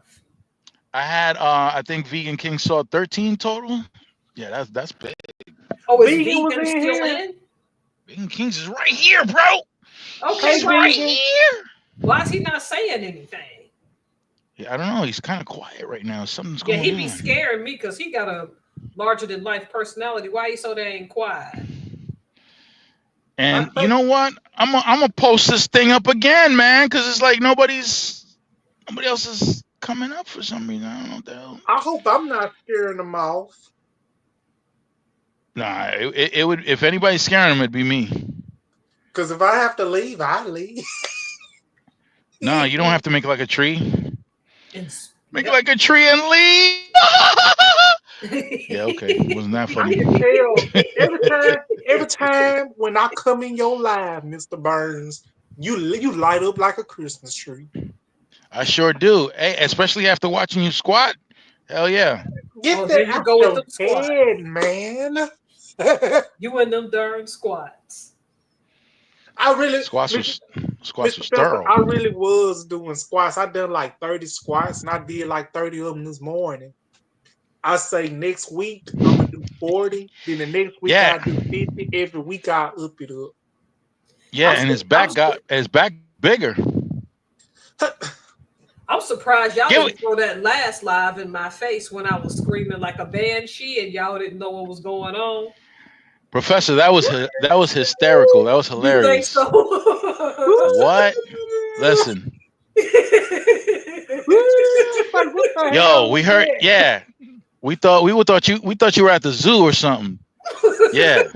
You playing with your cat. You playing with your pet when you miss Professor. What had happened is I was on the live and I thought I hit mute. And when she gets to want me to go outside because it's cold, I mock her. So I make wolf noises. I didn't realize. Wolf? Was that what that was? I don't know what that was really, but that's the noise I make to make fun of her. And so, I mean, DeAndre did a perfect rendition of it. Y'all got quiet, but I didn't know why. And then I heard y'all talking about it. Professor, I know how you feel. When I was in junior high school, my buddy sitting next to me, he taught me how to hit the center of my head with my mouth open so I can make like some kind of sound. Yep. So I'm sitting there banging on my head with my mouth open, opening it, like narrowing it, then widening it to get different tones, and I'm banging on my head. And I'm looking down at my desk, and when I stopped, I looked up. Everybody was staring at me. The whole class was quiet looking at me. And then when the teacher said, all right,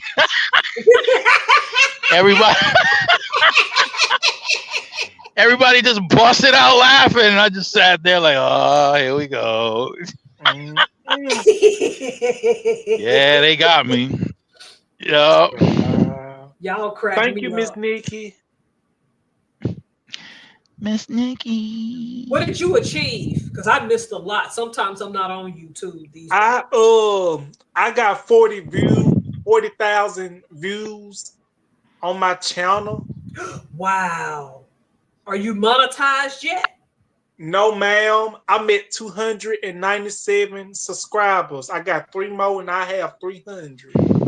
That's good. I ain't monetized. I'm monkey-tized. Ooh, I don't want to know what that means. I don't even want to know what you mean by that. What's that? What's Yeah. that? What's that vidIQ thing that everybody keeps posting on their YouTube? Oh, What is that? What is vidIQ? It's very good. It's this app. It's connected to YouTube. It like keeps up with your achievements and your goals and stuff. Can you eat it? Huh? Can you eat it? No, you cannot eat it. No. Why would you Oh. want to eat it? That's all you be thinking about it. You ain't thinking about Sexy Red, you're thinking about something else. Oh, my girl, Sexy Red. That's right. Oh, Lord have mercy. There you go. Said, oh, Sexy Lord. Red. We're going to hear about that, oh, Lord. I shouldn't have said shot. Sexy Red. If I get a chance to, I'm going to tuck my lips Thank and kiss her y'all with so my much. teeth. Thank you so much. Stop Thank it, you, Mr. Mocha. Burns. Thank you. Stop it, Mr. Thank you, Miss Burns. Vegan. Thank you, each and every one of y'all. I'm going to kiss her with my teeth. Like that. Is Kiss vegan her. I won't cheese tell the okay? whole world it, but okay. All right, yeah, I don't know why you feel like you got to share that, Mr. Burns. Damn, I don't have a picture of my blow-up doll. No. I know I've been sipping on my drink, but I think I'm talking too much. So Oh, speaking of blow up doll, I'm glad we're on that subject. Really? You're glad? Because Megan Fox is in a new film called Subservience I saw today. They really are already making what they call intergalactic pleasure dolls.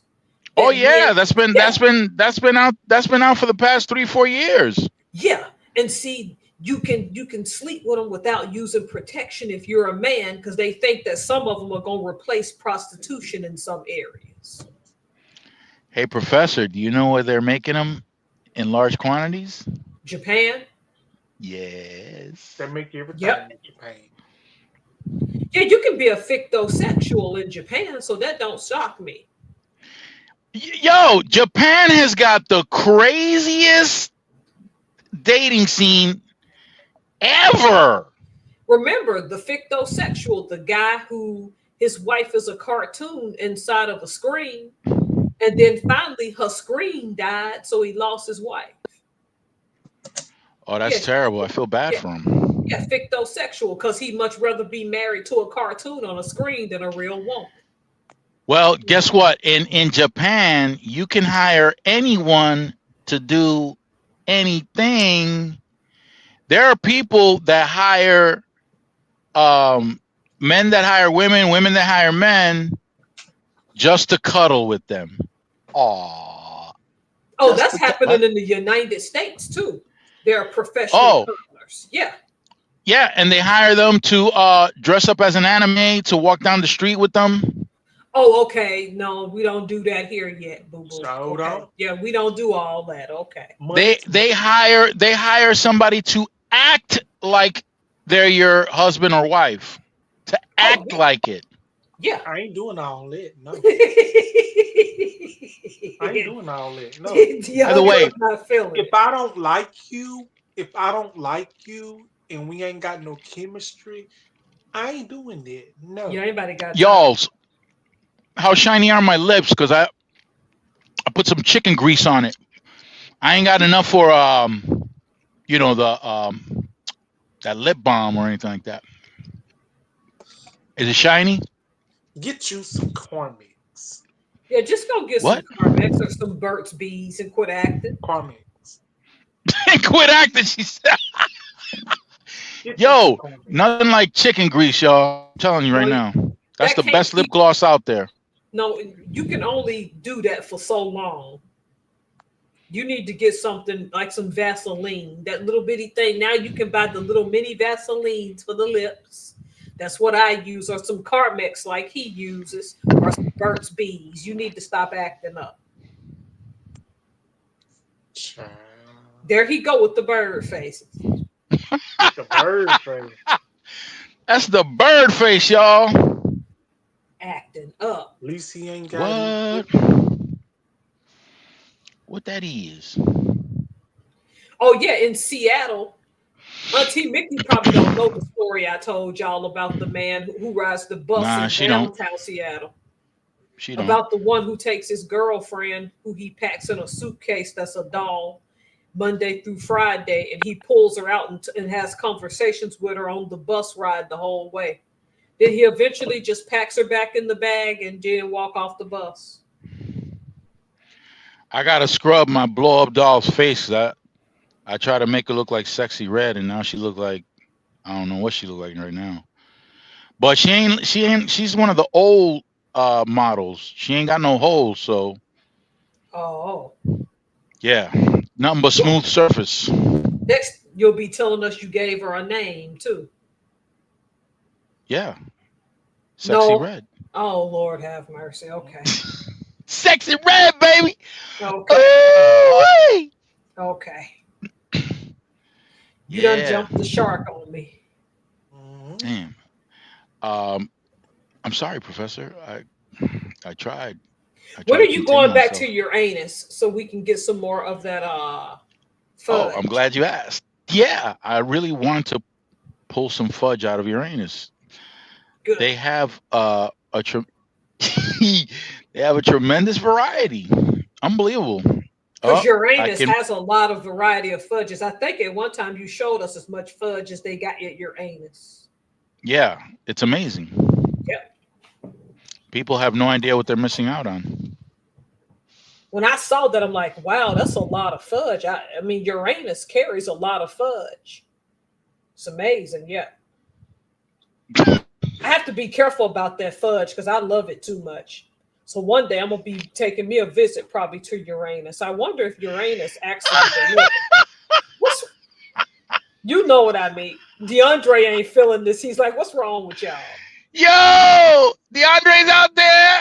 Oh, easy. I'm still Yeah, here. I'm just he's thinking about Uranus for sure. no.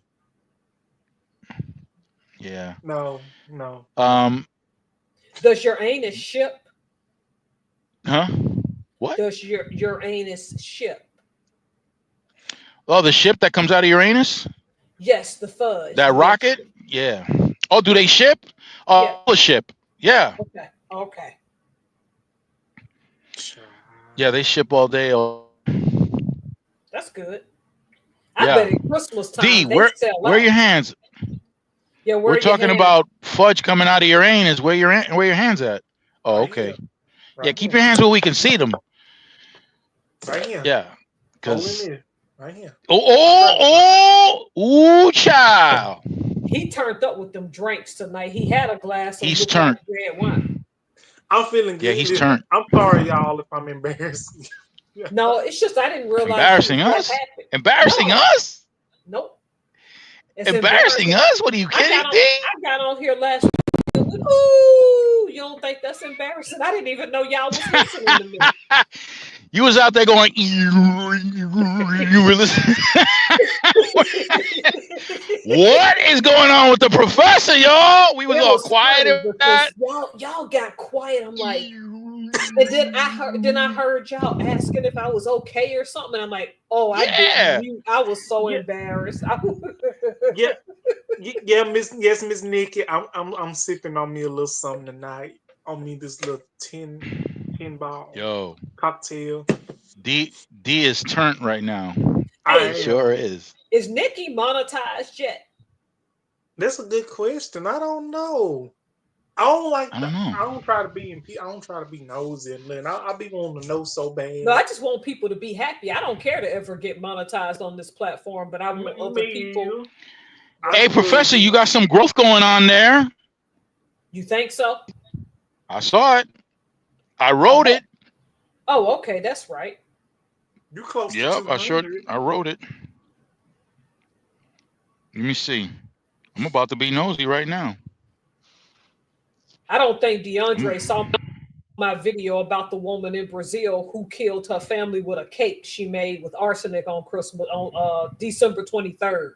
Oh no, I No, haven't watched I don't it think he saw it. yet.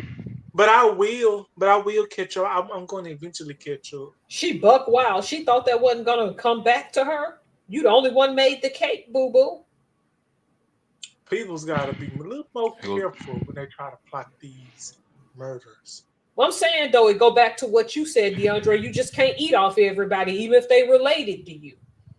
You sure can't. You can't get everybody cooking. Sure can't. Oh hell yeah, Nikki P's monetized. Hell yeah. Oh, I did not, because I wanted to support. That's why I wanted to know. Nikki P got like 2 million subscribers. Damn. 2012. 2.12. 2,120 subscribers. Yeah, I wasn't trying to be nosy, DeAndre. I just wanted to support because I love a lot of her content. But I've been on this hiatus. Yeah, because I normally don't ask. What you mean? What I'm saying is, if I knew she was monetized, I can support since I watch her enough and support in that way, if that makes sense. Oh, me too. Me too. I'm surprised she's not monetized right now. It usually takes okay. Okay, so I try to squeeze in everybody content. It ain't just 1,000 subscribers. You need a lot more. You need viewing hours and all that other good stuff. Man, YouTube is just making it harder every year. I got a lot to go. I knew they was gonna do that because too many people are jumping on this, and you got to watch that trend in the video I'm gonna talk about tomorrow, where TikTok. Oh, pray tell.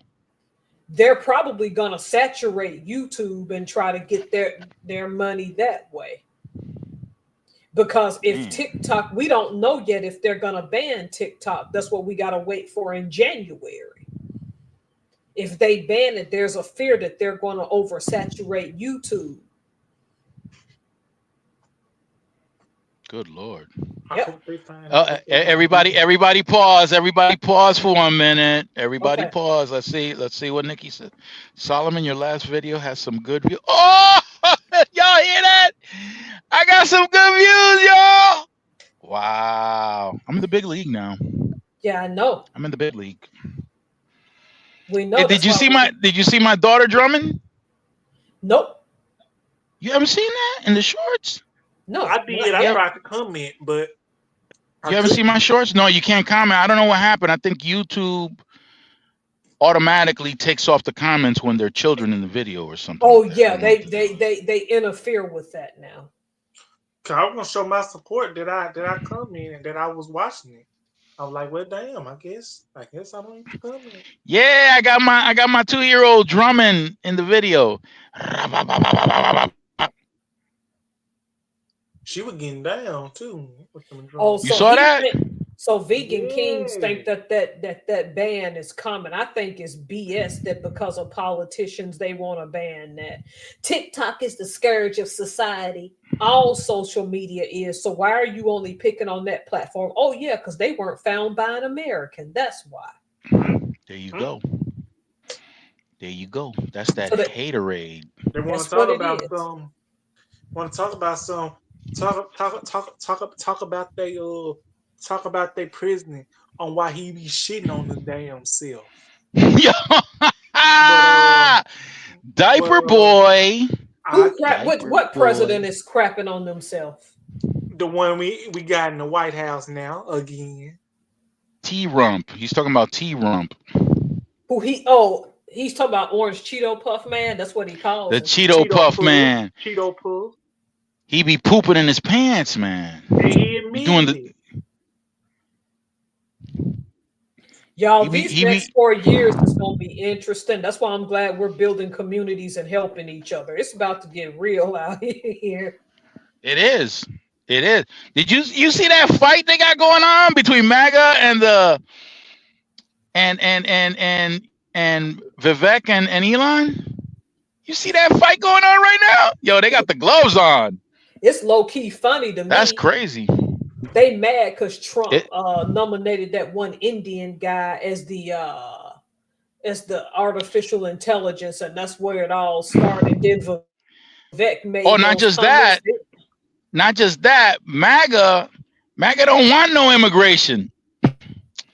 MAGA don't want no immigration. They don't want no Thank you, white. Nick They don't Nick. I want no try not. I try to non-white be. You try to immigrant. keep it. They Try to keep it they don't under want control. no. They don't want.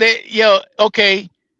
But now Vivek and Elon are saying that H-1B1 immigration should be passed so that we can get more Indian immigrants to do the tech jobs, because Americans are too dumb to do the tech jobs, too dumb and lazy. Yo, MAGA went off. And then Laura Loomer her dumb ass was, but she was respectful now. She came at Elon, but she was respectful the way she came at him. She didn't come out her mouth the way she normally does. And she said, "Yo, what's up with the free speech?" And she got banned from Twitter. That's what Elon does. That's why I don't like him, because he knows he's really a liberal, first off. And second off, the thing with Elon is he's like the big kid. He's like the kid that got picked on when he was young. So now that he has power, it's not like he got picked on. He did. He used to get his ass whooped when he was a kid.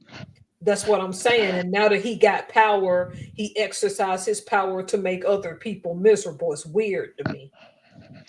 Okay, Nikki. So did I do it in my last bit? No. At the start of today's live, I was talking about, before everybody came in, I was talking, huh? About. Oh no, this was before Fat Joe. Before everybody came on, I was talking about the fact that I drive throughout the country, and after the pandemic was officially over, to this day, there are locations that I go to, and places that used to be open 24/7, they're not open 24/7 anymore. Why not? Understaffed. Oh wow. Understaffed. I don't understand that. See, this is why when I on my channel, I like to warn people about see, that's funny, Mocha, but yeah, that's what a lot of people are saying.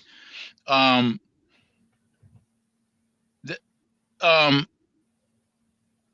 why I warn people about propaganda and marketing when it comes to your money. Okay? Because right now, the type of deregulation that's gonna begin after the inauguration of Trump, the type of deregulation that's gonna be, it's gonna be a free for all. There's gonna be so much market to snatch people's money, and people are gonna fall for it. People are gonna fall for it because they're just not. They just can't. They can't process. They don't have it. And there's gonna be people on, and they're gonna appeal to two of your. They're gonna appeal to two of your emotions: greed and fear. Yep. They're gonna target those two emotions, and they're just gonna be snatching money out of everybody's hands, like cake, like candy, snatching it. People are gonna be falling for all kinds of shit. It's gonna be crazy. Yeah, just like Trump. What I don't agree with Trump with, because I don't have too much against him, but this is why I disagree with. He's about all federal employees are gonna be fired if they don't come back in. Like Mr. Trump, here's the problem, because I'm a federal employee. Okay, do you understand how hard it is after a certain amount of time it is to fire somebody in the Fed? That's going to change. But that's going to change because of that decision made by the Supreme Court over the Chevron, right? Now, what before, the hiring process for the Fed for the for the people that that lead the different branches of the different federal jobs, the different federal, you know what I'm getting at. Well, now you're talking about the leaders, yeah, not us. Right, the leaders. Right, the leaders are going to be replaced with those positions are going to get filled by people that the president wants to fill, barring the qualifications to be in those positions like they are now. That's going to get taken out. The president is going to be able to put his puppets in there, and they're going to start dismantling the system from within. It's going to be it's going to get crazy. That's going to open up everything for corruption. If people think it's corrupt now, they have no idea what's coming.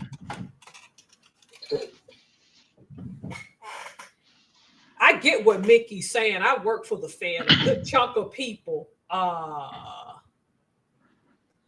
you know what I'm saying, did misuse telework from home policies. I'm not knocking that. Let me tell you what happens to federal employees, some of them, when you tell them they have to go back and do a lot of work.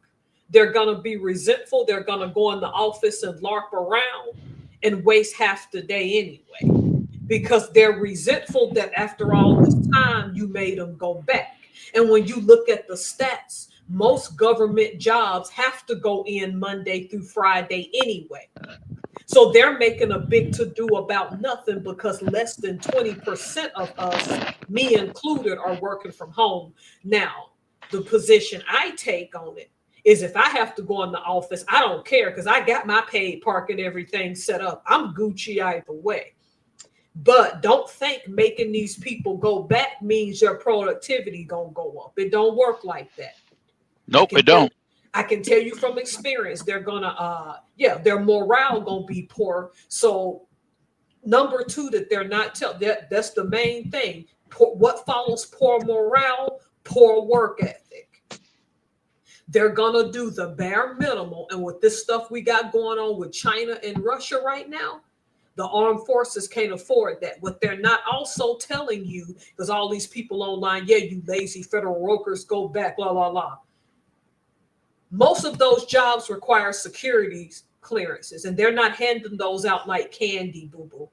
So you talk all this crap about replacing us, who you perceive we're all lazy. Get past the security clearance, then come talk to me. Then Joe Biden has already made an agreement with the AFGE until 2029. And everybody's like, well, Trump can change that agreement. No, that it's not that simple. So don't expect on January 20th, yeah, here's the hammer. It don't work that way. With that issue, Trump is kind of talking out of his behind. Because what some federal employees can do is say, okay, my retirement's come up. Then depending on what office you're in, you're losing way too much knowledge way too soon, and everybody's going to suffer for it. That's another thing they want to disrupt. The retirement system. Ooh. And I keep telling people, because my husband's even like this, like his thing is, you got to add more to our retirement. I'm like, you got to be careful about that. As young as we are, is that going to even still be around? Why you think I'm starting this soap business? I've already got the EIN number. I just got the trademark. Somebody tried to rip me off when you talk about scams. They called me. What? Yeah, they called me. Well, we're from the United States trademark, la, la, la, la, la. The trademark office will never call you. They tried to get my credit card. Exactly. Yep. And I said, let me end this phone call now. I write the USPTO. They won't email you either. They sure, nope. You have to initiate contact with the USPTO. Then they'll contact you via email. But You have to put your credit card on their website. They don't call asking for your credit. So somebody, and it just happened Friday, called me. If you can just give us your credit card number, and first off, you ain't a nope, because what they don't tell you is when you get a trademark, it is public information. Go ahead, DeAndre. I'm sorry for interrupting you, Mr. Felton. Go ahead. One thing I learned. One thing you do not give out. Couple things you don't give out. Don't give out your social security number. Don't give out your debit card. Don't give out your address. Don't give out shit. Don't do that. Hell to the no. Because people take that and try to scam. Try to order stuff in your damn name. That's why I'm writing a book about that. You see people, what I call fearmonger capitalism. He's talking to somebody where people are instilling fear in people and then saying, oh, I have the solution. If you just buy this program, that's unethical because you can't prove that what you're selling is going to help these people. That's going to be rampant now. Rampant. Did I not tell you also, you know, the OSHA signs? Because I just registered my business, right? That soap business. Some stupid business sends me a note saying, well, if you just send us $129.75, here's the problem. OSHA will ship you those for free. So why do you think it's cute for you to scam me? I'm not an idiot. I read my mail. These scams are going to be on the rise. Y'all got to start keeping up, okay? That's all they want these days is money. And I'm going to tell you this. I'm sorry for interrupting y'all. I'm sorry for interrupting you, Mr. Felton and Mr. Solomon. If I may say this, and then I won't say nothing else, I'm just gonna be quiet and enjoy my drink. No, you fine, yeah. But this is probably related to what y'all was saying. Auntie Mickey, she had this comment earlier in the chat. She was like, when COVID hit, people got too comfortable not working. And I can understand that because I seen that because around this time, I was working at a grocery store. I was working at Food Giant as a bagger. And I had to work every day. Sometimes I had to go in on the weekend. They'll text me and ask me, DeAndre, could you come in? I sure can because I like money. DeAndre like money. Shit, yeah. Extra money, hell to the end, especially Thanksgiving coming up, Christmas coming up. Hell, I can use that. And a bunch of people, they was getting comfortable getting unemployment every week, and they was counting on them stimulus. I was one of them. I was in the party too when it came to them stimulus. I was making out plans too when it came to the stimulus. I said, like, hell, yeah, you can give me that stimulus, but I still don't like it. But you can give me that stimulus, but see, that's how I didn't qualify for anything. Me either, because I made too much money, and I'm fine with that. Yeah. I'm sorry. But you brought up that bird flu. What's to say that thing ain't going to spread and people are not going to get sent back home to work anyway? Spread like peanut butter. Look how it's bad enough the birds shit on your damn car and window. That's what I'm saying. Ain't no telling where that thing can jump into humans. It already has. Gavin Newsom has already declared a state of emergency in the state of California. It's killed 20 big cats here in the state of Washington. It's on my peninsula. What's to say that people aren't going to start getting sick again? So that's why I'm glad you brought that up. Go ahead. Because if I may say this, I don't know will it matter if I say this, but I'm gonna go ahead and say this. When COVID first came out, you know, I was working at a grocery store. I'm gonna go and tell y'all, a lot of people have said, because I have disability, I have been told that if I work at this and that, they'll cut me off, my benefits. So it's something, I didn't want to do it first, but I was like, well, let me try it. And then when I tried it, I liked it. And then when COVID started coming around, it was like a change. Like people was coming in with these masks. It was a change when COVID came, I took the vaccine. I took both my vaccines. I was iffy when it came to the vaccine, but I know when I was working there at the grocery store at Food Giant, I know deep down I had to take it because number one, I'm around people's 24/7 that's coming in the grocery store shopping. Half of the people's didn't have on their mask, mega peoples. Wow. They didn't have on their mask and they be coughing and coughing and coughing. I politely got my little Lysol spray and start spraying it in their damn face. I'm like, hell no, you ain't gonna put my damn life at risk. I took the damn vaccine. When I took my first vaccine, the first vaccine that I took when I got vaccinated the first time, it wasn't that bad. It wasn't that bad. But the second one I took, and I had to work. I had to work the same day. I took it early that morning before my shift. I got to work early that morning before my shift. I took that vaccine. When I tell y'all, when I got the work, when I got to the house, when I tell y'all, I started in the middle of the night. I went to bed early that night. I went to bed around by 8 o'clock that night. I had DoorDashed me some American Deli. I DoorDashed me some American Deli. I couldn't eat all of it. I started shivering. And it wasn't even cold. I started shaking. I started having all these aftermaths and symptoms. I'm like, what the hell going on? I even thought, I'm like, shit, do I want to go to work today? Should I go to work today? You know what I did? Bad as I was feeling, had my mask on and everything. I bet you do. I bet you DeAndre carried his ass to damn work because DeAndre don't miss no damn money. I don't miss no damn money. Money talks, baby. And plus, I had a new phone that I was paying for on layaway. So, yeah, I had to do what it do. I had to grind. I had to get my coins. But that's what I I didn't wanted get to the say. I don't shots. know. I don't know if y'all heard me or not, but I didn't get the shots. Nobody in my household got the shots. I don't know if y'all heard me the story I told y'all, but it's a true story. I did get vaccinated. But they asked me, you gonna get vaccinated the third time? Hell no, I ain't get vaccinated the third time. Y'all ain't gonna kill me. It's bad enough they want to kill black folks as it damn is. Shit. Okay. With all that damn pills and shit. Here, take this.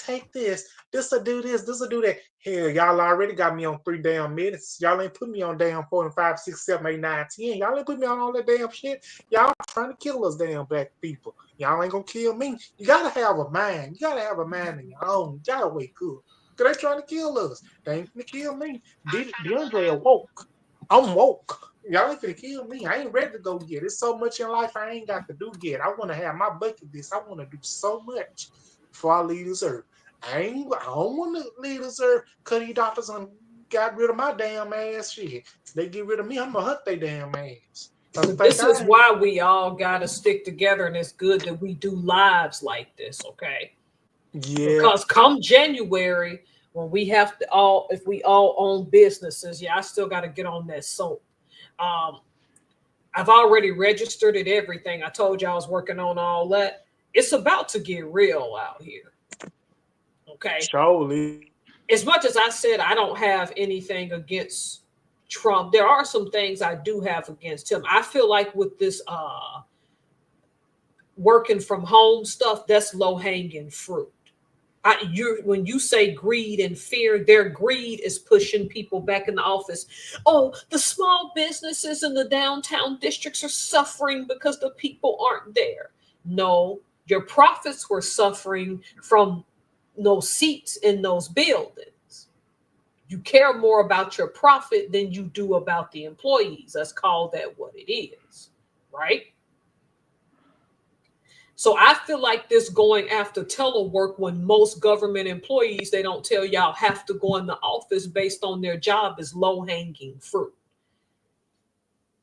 If I have to go back, I don't care. But I just think that to assume everybody should is just dumb. I think it's an excuse to push people to quit.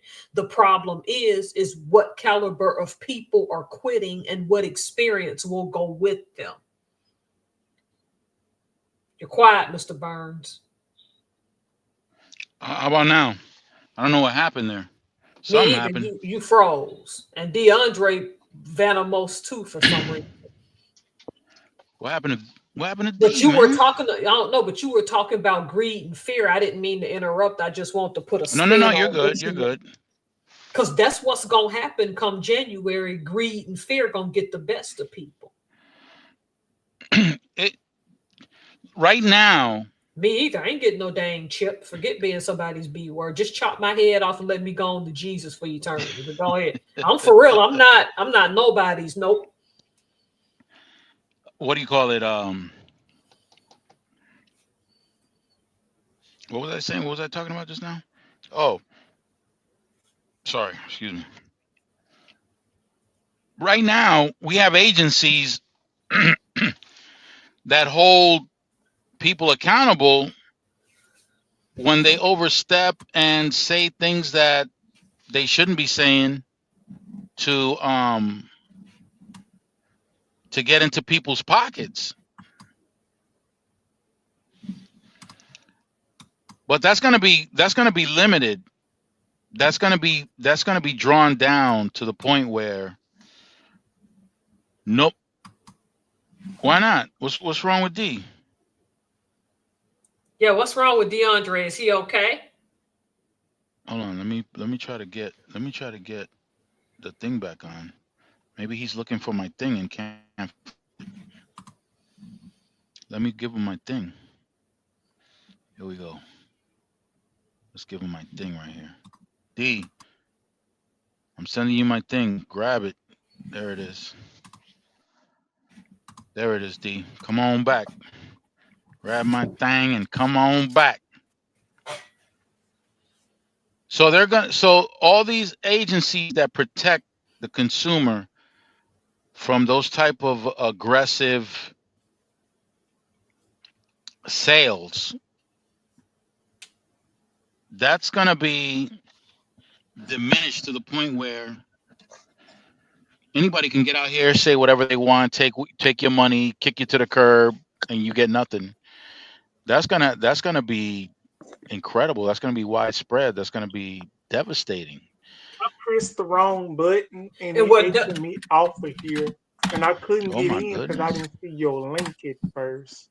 Oh my goodness. There's a white guy that discusses the same thing you do back in federal employees, Armand Curate. He was a Okay. former, I think, Army or naval officer, but now he talks about how to get government jobs. Some of these agencies you're speaking of, we ain't got to name names, are struggling to keep people as is. Okay. Right. So now you're talking about getting rid of more people's government oversight. So where was your oversight with the Ukraine? Because to me, some of that was a waste of money. Well, I said some. I didn't say all. I know you was about to chastise me. I'm getting on your case, doctor. Because Professor, I'm making money off this thing. What? How you do that? Well, that's because I invest in Lockheed Martin. I invested in Lockheed Martin a long time ago. My investment into the defense corporations is old because it's just human beings are going to be human beings. They're gonna fight. And the fact, hold that thought. It's all fun and games when you say you want to get rid of a lot of federal employees until the ones you force to quit are the ones with the knowledge to get parts and materials to people. Because something between us and China gonna jump off. It's not a question of if, it's a question of when. And Trump already likes to dig in and push people's buttons. Okay, we know that. That's a fact. He can't assume that his second presidency is going to go good as his first one. I'm even hearing rumors that Vladimir Putin wanted Kamala to be president. Well, you know, I believe that, and I'm going to tell you why. Yeah. You see, Trump is all about that money. Of course he is. Okay, he is. What's my favorite word? He's transactional. Transactional. Yes, he is transactional. He don't give a damn about nobody except his pocket. He's a great marketer. He blows some great smoke up people's butt. He's great at that. He's convincing. Now, I had mentioned before, I don't know if it was in a previous video or not, but prior to him becoming president the first time around, he was trying to get permission to build a high-end hotel in Moscow. And at that time, you know, he didn't know anything. He didn't know anywhere near as much as he knows about now about Russia.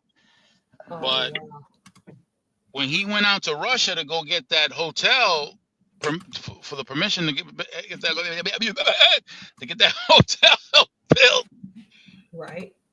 He didn't get the respect that he should have gotten. Although I don't know if he knows that or not. But once he got into the White House, he's supposed to be getting intel about Russia and how powerful they are and all this other stuff. So he went in the first time with his marketing mindset.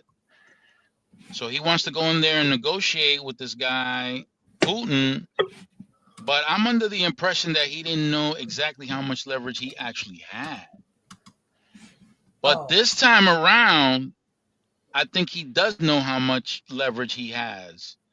He's also going to find out just how weak Russia is.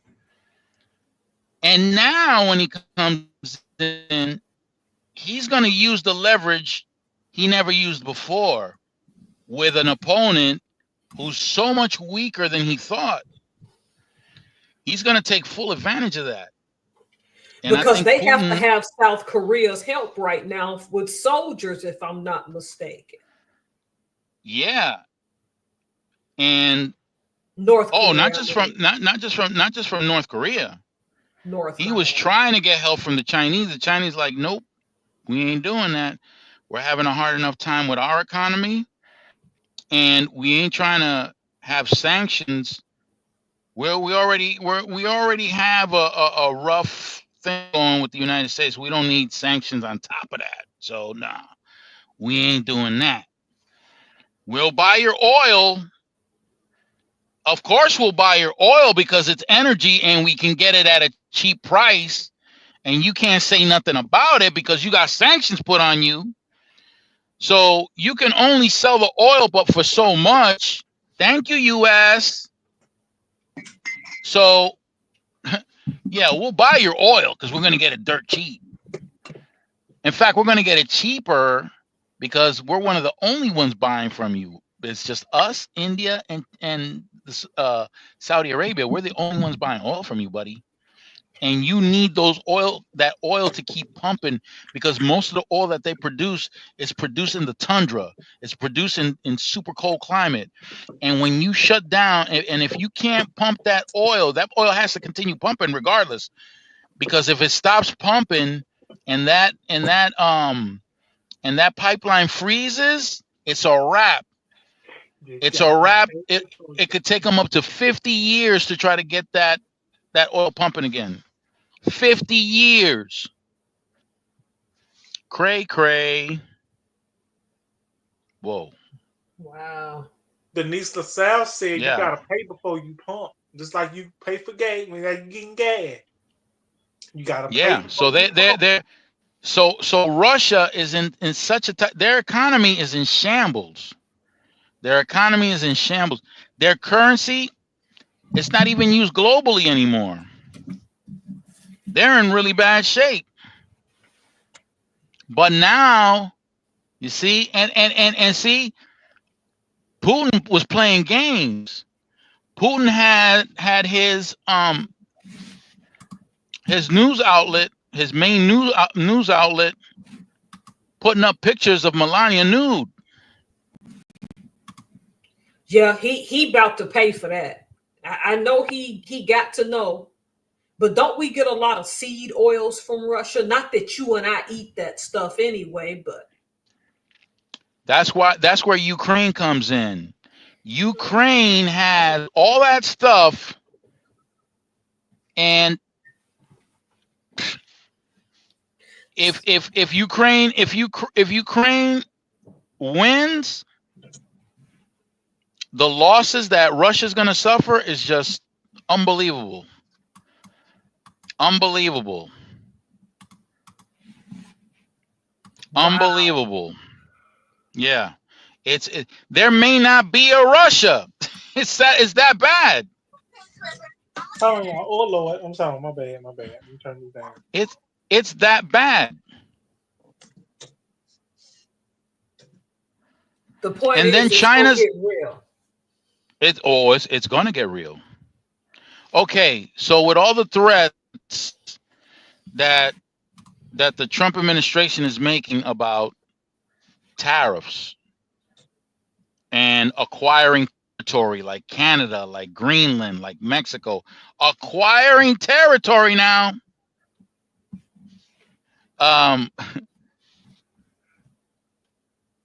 These people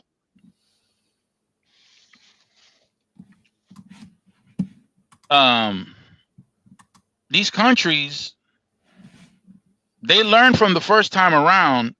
They already started developing relationships for trade, like what China did, and stiffed the U.S. farmers to the point where the government, the Trump administration, had to step in and give these farmers some welfare. So these other countries learned their lesson. China started doing business with Argentina and with Brazil for agriculture. Yep. Don't you think that they do it again? You mean They like do it BRICS? again. So yeah, do it again.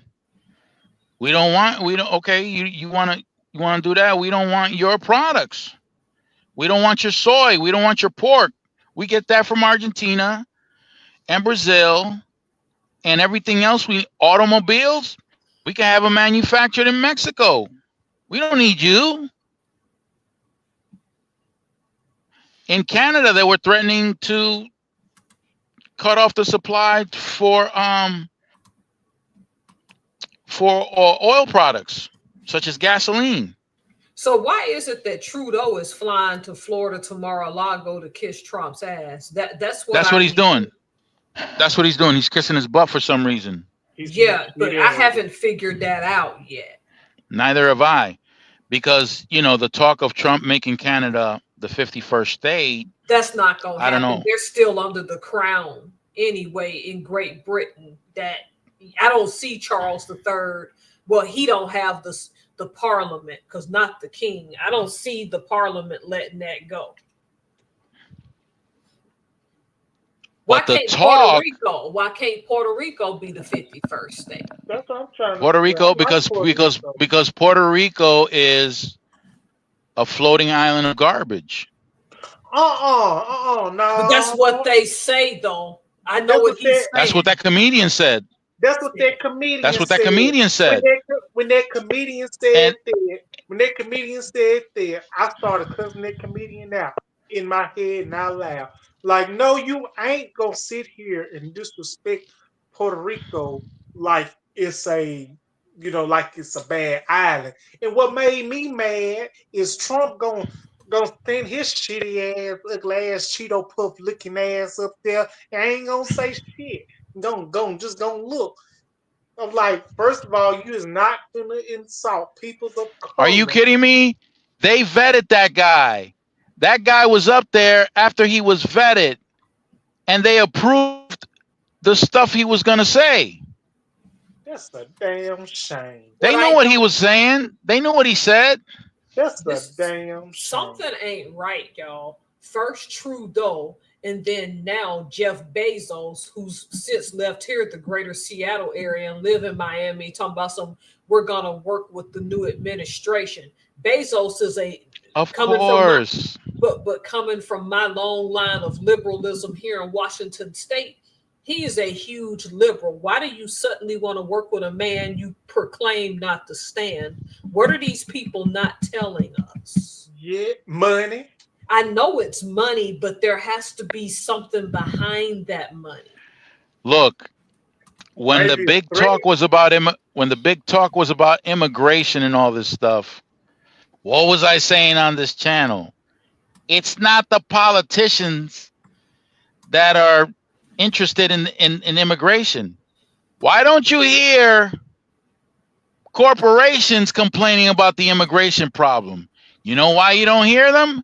Because they're the ones benefiting from the immigration. The cheap labor, yes. They getting the damn money.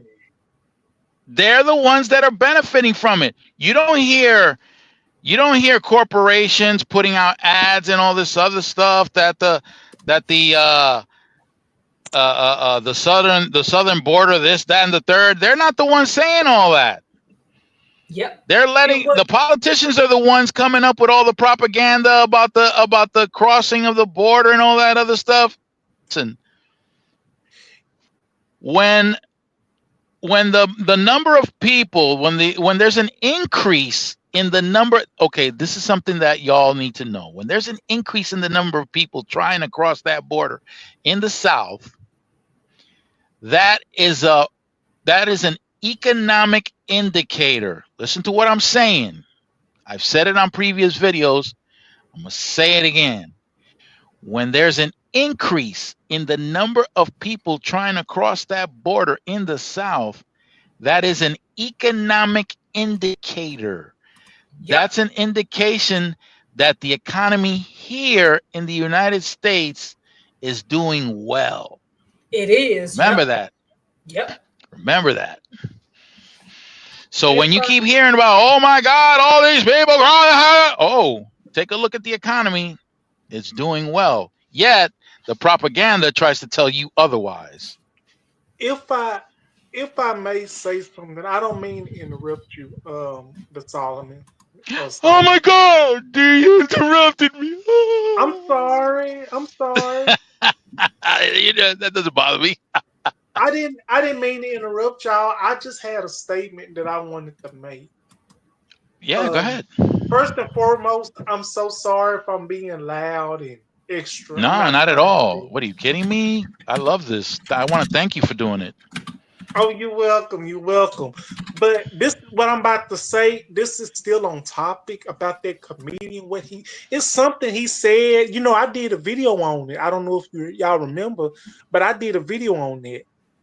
And it's something he said that really rubbed me the wrong way. And as much as I love my Latinos and my Hispanic, which I really do. I do. I'm gonna just be honest with you. I do, because some of us, like, we share similarities, the ones that is not mega. But in reality, we share so much similarities. Like, we can relate on a bunch of stuff like discrimination, racism, all that. Half of us that is not mega, if I'm saying it correctly. But what I'm trying to say is what that comedian said. I forgot his damn balloon head ass name. Damn, balloon head. But his name, what he said, he say, all, if I got it correctly, he was like, all Latinos want to do, Latinos don't know how to pull out. And that kind of made me feel some type of way. Yes, I know I'm not Latino, but he really said that was kind of offensive to the Latino community when he said all Latinos want to do is have babies. They don't know how to pull out. First of all, that's what he said. Because I watched him when he said it. Like, I watched the video that he said it. When the first thing that went to my mind and what I said, I'm like, you pretty much racist. You don't like peoples of color, and then you come and say that you had a friend that was eating watermelon or something like this and fried chicken or What? something like that. Yeah, he said all that. That's kind of rubbed me the wrong way. First of all, you is not gonna talk about the black community, and you're not gonna talk about peoples of color like that. No, I don't play that. I don't play that. And that was crazy. I'm like, and the fact that Trump allowed it to happen kind of rubbed me the wrong way. That kind of lets me know, like, I've But been that's what knowing he's Trump. about. He's always been about that. Yes, I've been knowing Trump was a racist. I've been knowing Trump's been like black people. And what Whoopi Goldberg said, what she said. Whoopi Goldberg said what she said when she was on The View. Whoopi Goldberg said she would have still played at his casino. But if he hadn't done all this stuff, she probably would have played at his casino.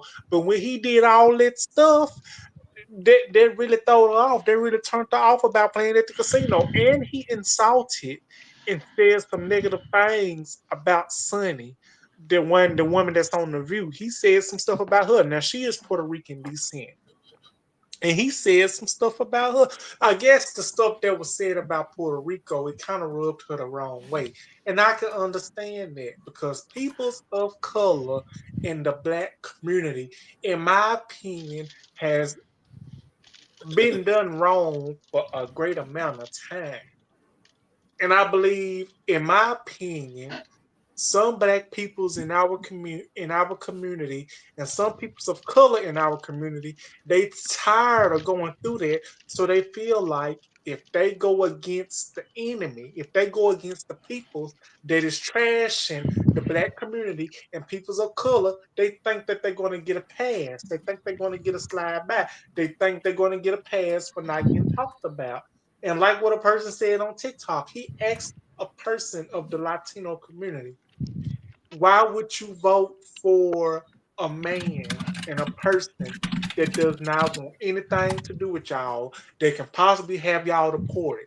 And this man on TikTok allegedly said that this Latino said this to him.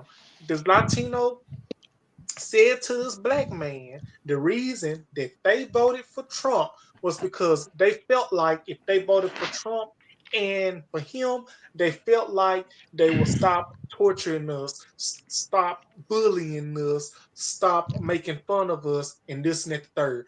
Like, really? Are you that dumb? Are you that dumb? You ain't got no brain? Do you I think realize that I that think the Trump professor got something to say about that. yeah, yes. I'm like, I'm sorry, Mr. Filson. I'm sorry to Solomon. I know I've gone too far, but I will stop on that note and I'll let y'all finish talking. Go ahead, professor. This is gonna sound mean. Again, Ooh, I don't have too much against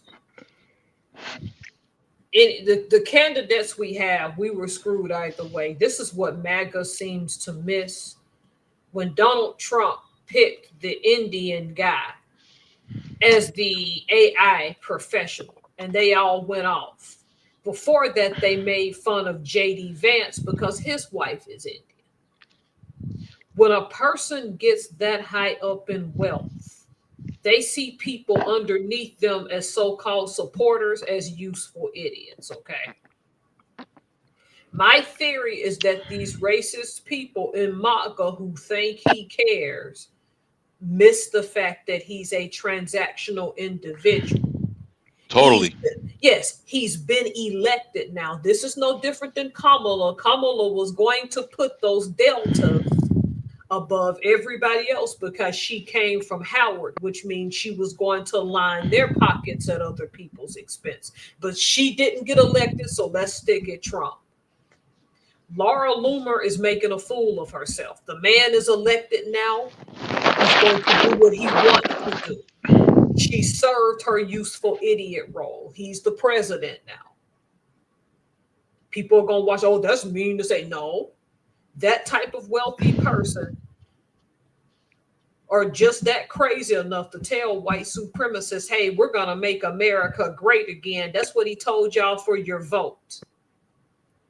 but he turned right around and had a vice presidential candidate with an Indian wife. That should have told y'all something then. It should have. Yeah. And then he also hired the Indian guy to head out the AI. What Trump is telling you is this is more about profit at this point now. We're past the election. I think he used some of them people, and they don't yet realize that this Make America Great Again is just a ploy. Yes, he definitely used them. He's a master marketer. Like I said, with if Trump were to put his resume on my desk, and I had to decide whether to hire him or not, the only position I would hire that man for is the head of marketing, because the guy's a master marketer. Anything else, I would not hire him. Not for anything else, but it is that master marketing skill that got all these people believing that he was, they're feeling he was the betrayed. man that was going to change the plan. Have y'all not seen clips? Did you hear about the? Yeah. Go ahead. No. What about these union workers, these union steel workers in Western Pennsylvania that were convinced that Trump was the man? This is where you need to vote. Union. Are you kidding me? Listen, anything having to do with the union, never mind MAGA, the Republican Party, period. They want nothing to do with unions. They sure don't. Nope. And here they are. I might not know a lot that there is to know about the certain stuff that y'all are discussing, but I just want y'all to know I'm listening and I'm taking it all in. Take this in, D, because look, this is what was frustrating some people. You're a union shop and you're believing a right-wing candidate that he's going to hook you up, and guess what?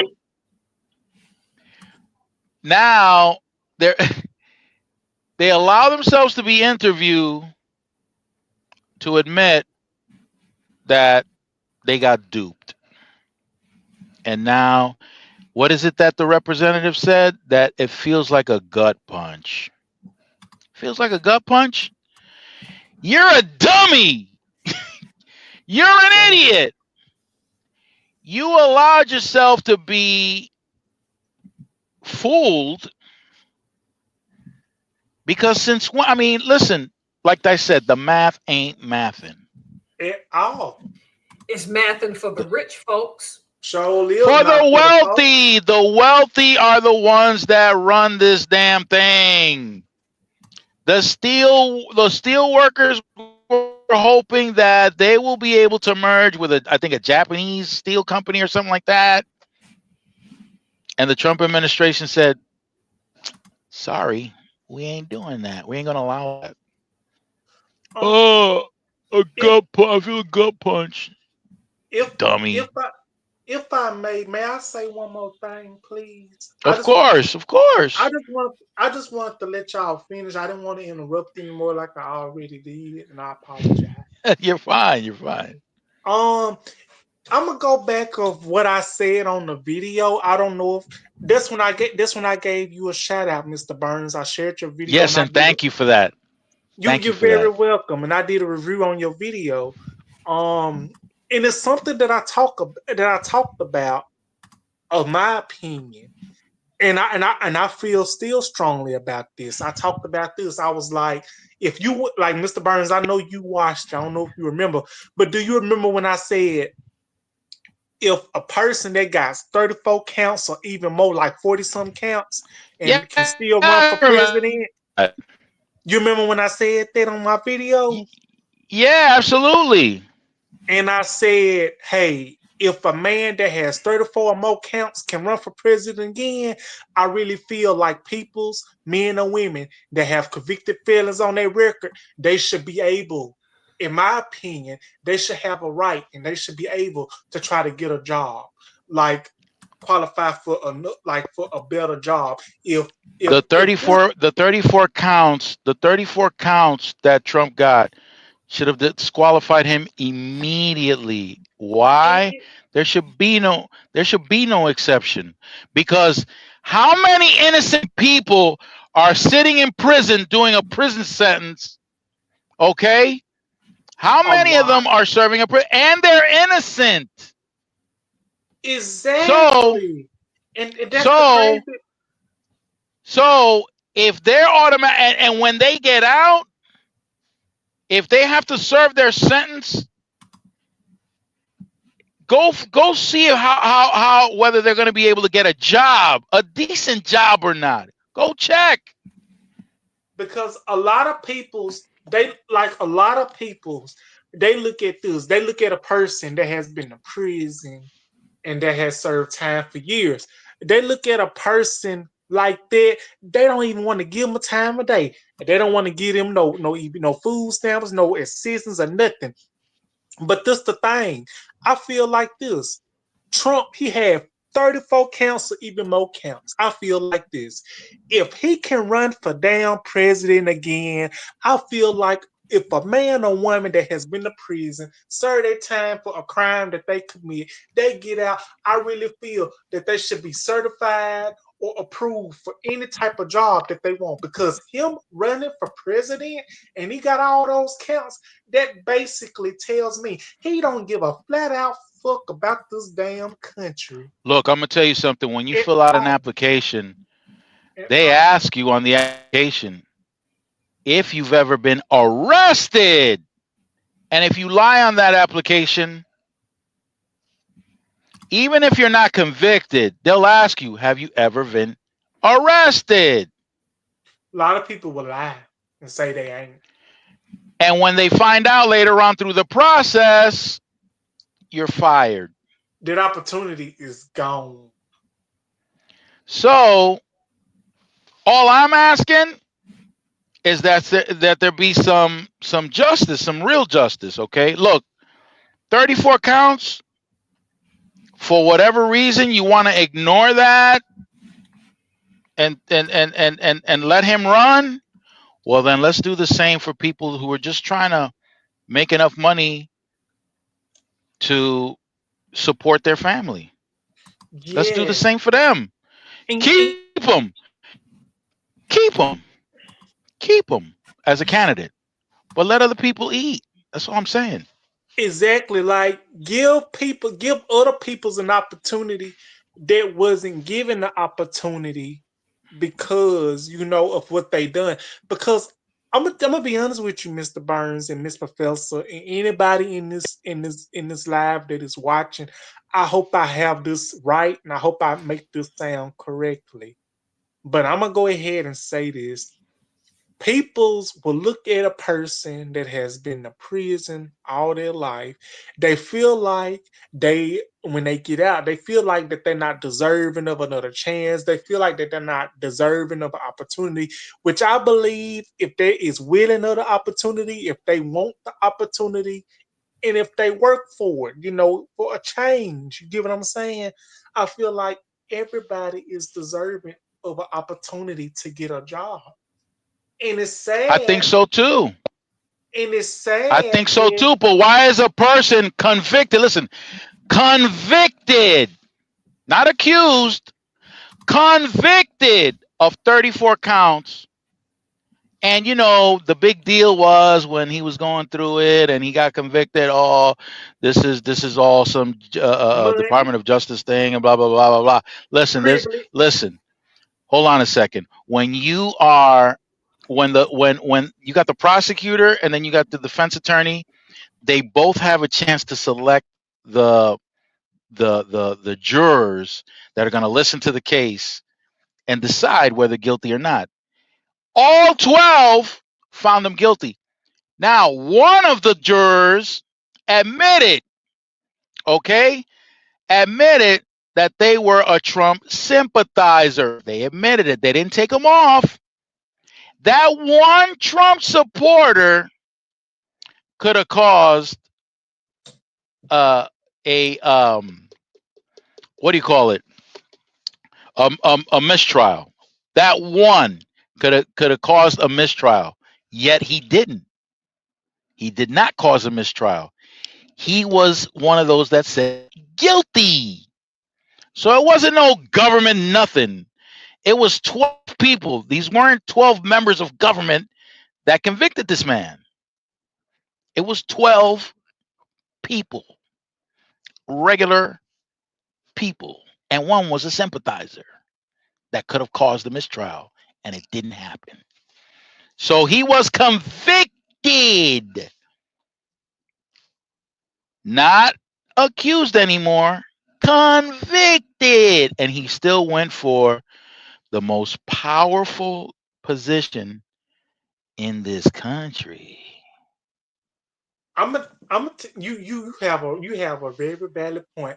If I may, I'm gonna say one more thing, and I'm gonna go to the bathroom. I'll probably be on here for a couple of more minutes because I'm feeling pretty good. But I'm gonna say one more thing before I go to the bathroom. 'Cause I really got to go to the bathroom. I'm gonna say one more thing, and I really feel like this. I'm like, it's crazy how peoples can be on the side of a man, of a person that's in the White House. Once again, that disrespects women, touch women in their inappropriate places, that only cares about a specific community that has money, wealth. He does not care about the poor. He cares about the wealth. He don't care about us who's trying to get benefits. He don't care about none of that. And the reason, in my opinion, that he got off of this, hell, he was born into money. He was born into wealth. So basically, he can buy his way out of his trouble. That was a huge thing that did not allow me to vote for that man, was the fact that he was born into wealth. He has nothing to identify with us. So nothing at all. So basically, he was born with a silver spoon in his mouth. Yes, he was. Had to work a day in his life. He don't know what hard damn labor is. He don't. He doesn't. He is clueless about that. And him working at that McDonald's, volunteering at that McDonald's in Philadelphia, I would have thought that damn food. That was all a show. Obviously, he doesn't have to apply for a job at McDonald's to work at McDonald's because he was born into wealth. He does not identify with anything that has to do with any one of us. Not middle class, not working class, none of that. He doesn't understand. He doesn't understand our trials and tribulations. Not at all. Never had to go through it. Because see, I agree with you. I'm standing with you 100%. I just want you to know, Mr. Burns, I'm standing with you 100%. I hope I'm making sense and I'm not trying to be disrespectful on your live. I'm just speaking my facts and my opinion on how I feel about it. And that's how I really feel. Because he's the type of person, he's born into wealth. He don't even know what it's like to come up from the bottom and work his way up. He don't know. He has no idea. Like we know, because like me and you and many others that's in this live, we know. We basically have to start from the bottom and work our way up. Like everything was not given to us. Like we basically have to earn what we got. We didn't have no silver spoon in our pocket. We didn't have like money and be like, here, take this, do this for me, give me this, give me that. Hell no. You think we're gonna have that? No. We have to work. Work.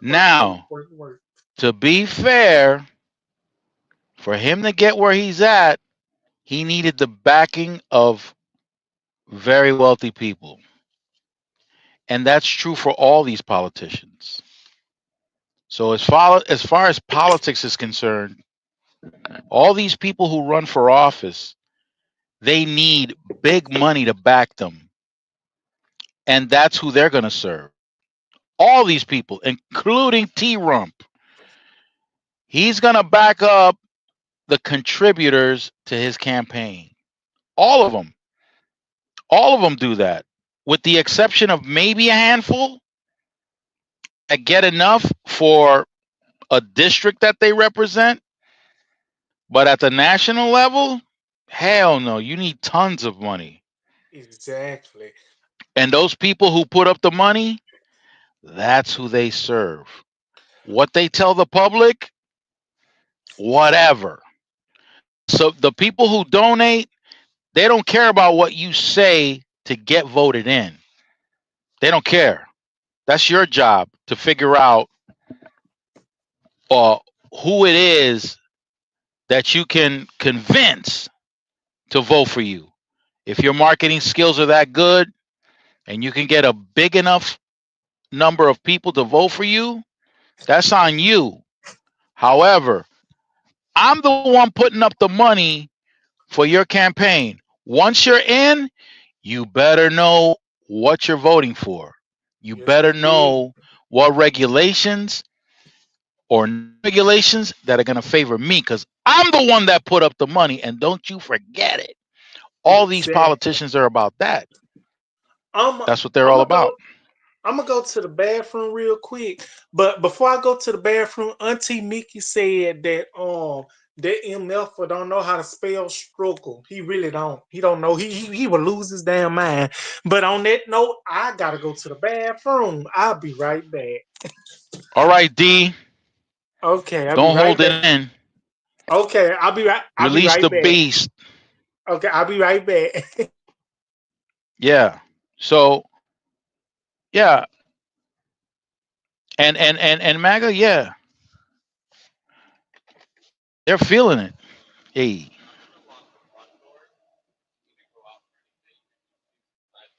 Oh, okay. Perfect. Thank you. So yeah, like the professor was saying, a lot of MAGA, they got tricked out. They got tricked out. And part of the reason why they got tricked out is because they really don't understand the process. They don't understand it.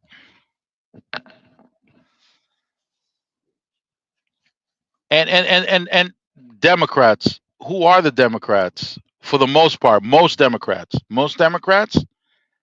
they're really just the other side of the coin. It's the same coin, but they're just the other side of the coin because it's the same thing with them.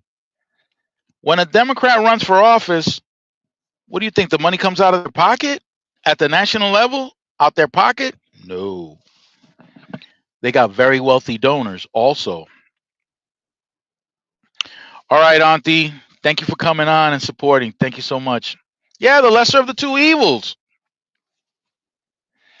That's it. They're both evil. That's what it is. When a Democrat runs for a national position, for the most part, with the exception of like people like Bernie Sanders, they got big donors putting up their money. Big donors. Peace out, Auntie. Thank you.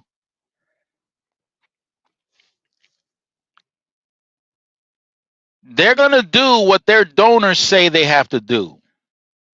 And it's going to be some corporate head. Some corporate head is pushing out money for the candidacy of that Democrat. And the same thing's going to happen. Same thing.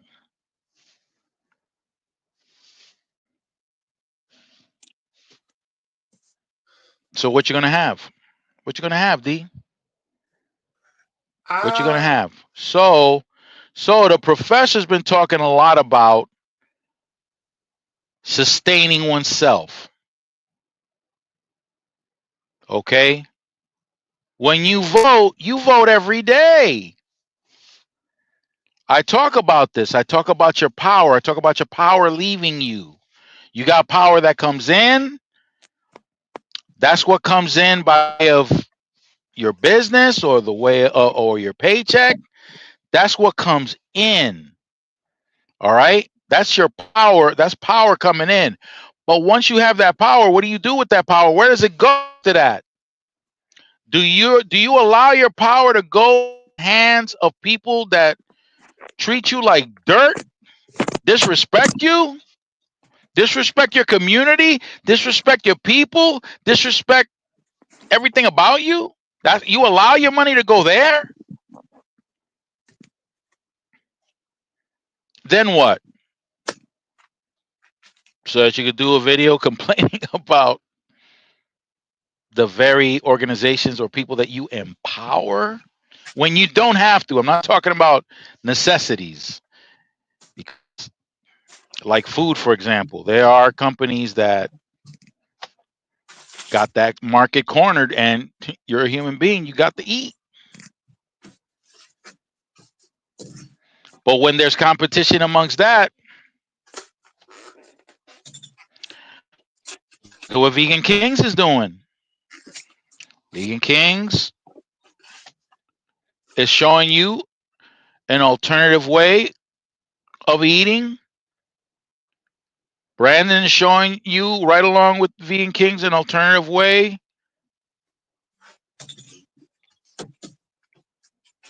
Exotic, forgive me, I forget your full YouTube name. Also, alternatives. Can those alternatives help? I'll tell you what, if you start consuming the way Vegan Kings and Brandon come out and show, the cattle industry will get upset. But will they get the message? They might get the message because the power is not going toward the cattle industry.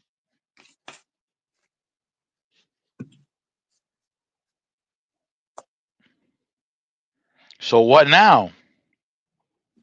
Well, if enough people vote with their money, that's what made Malcolm and King so dangerous. It's not the protest, because them cops didn't mind bashing in a few heads. They didn't mind that.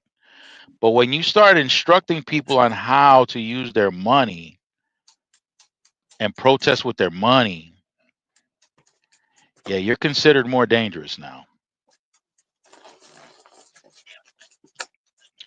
Considered more dangerous. Did I lose the professor? Is the professor gone? Where'd she go? Oh, her mic is off. Okay. No, because y'all kept going back and forth, so I just turned my mic off and listen. Hey, good night, Brandon. Good night. Yeah, but Good night, Brandon. good night, Brandon. Yeah, I mean, the political world is all about that money. That's it. That's the bottom line. What we got to do as the professor suggested. I got my I'm sorry for interrupting, but I got my pot pie here in the oven right now. I think when they get done and I'm eating, I probably gonna lay down and put it up. But I'm gonna still Yeah. That's our cue. That's our cue right there. I'm gonna I'm still here till it get done. I just put it in the oven. I don't want to be rude, but I had to come show my support. No, I don't. No.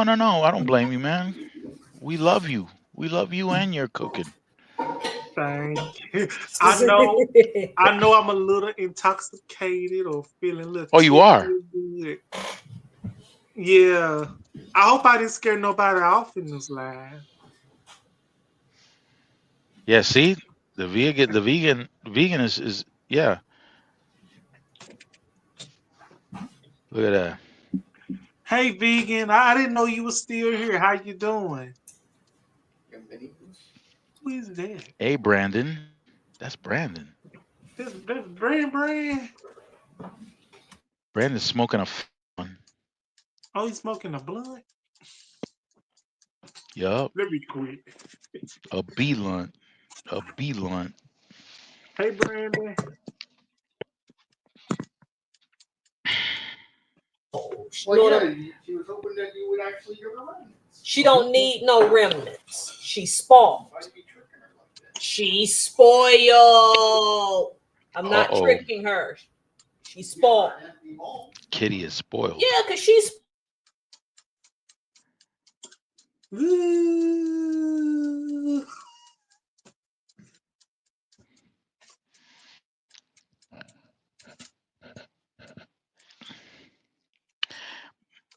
We're going to get it together, though.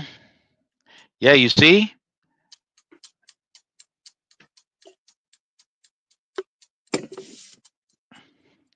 That's why I support my peoples financially. When I buy, I like to buy amongst my peoples. I don't care how much the Professor soap is going to cost. I don't care.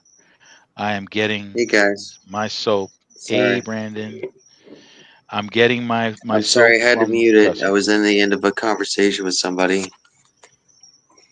How Hey, you No, you're doing? Brandon. cool. How you guys doing? Doing good, man. Good. How are you? We I'm are. fucking beat the fuck, man. That's what I am. Yeah. Wait a minute. I'm But, What's today? Today. but Okay, I so had me a you little you drink guys this are doing morning. the New Got Year's some things, right? cheese.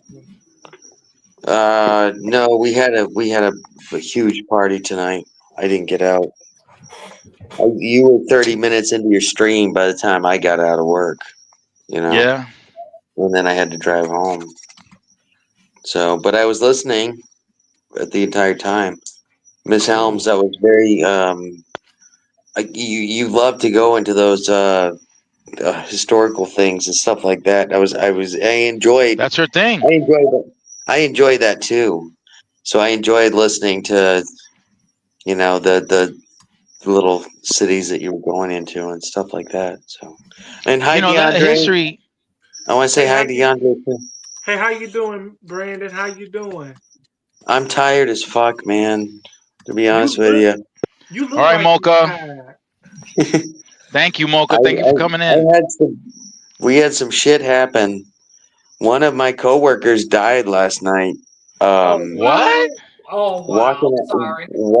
walking out of work. Yeah, What? and yeah, he literally was like walking out to his car and he died on the way to his car. He didn't Oh. even make it to his car. Oh, What? Oh. Yeah, Lord have mercy. did they yeah. say what it was? Was it hard or something? No, I have no clue. I have no clue yet. Nobody knows. But Oh, I don't know if you guys have watched any of my videos. Um, Nellie, the one that works, she's my sidekick. She's my partner. Um, that was her cousin. And Oh, name is vegan. oh, hey vegan, hey Miss Vegan. Oh, hey, Miss Miss Vegan. Vegan. Good night. Good night, Miss Vegan. Good Nice to night, Miss see you. Vegan. I Good didn't night, even What guys. know the you were there.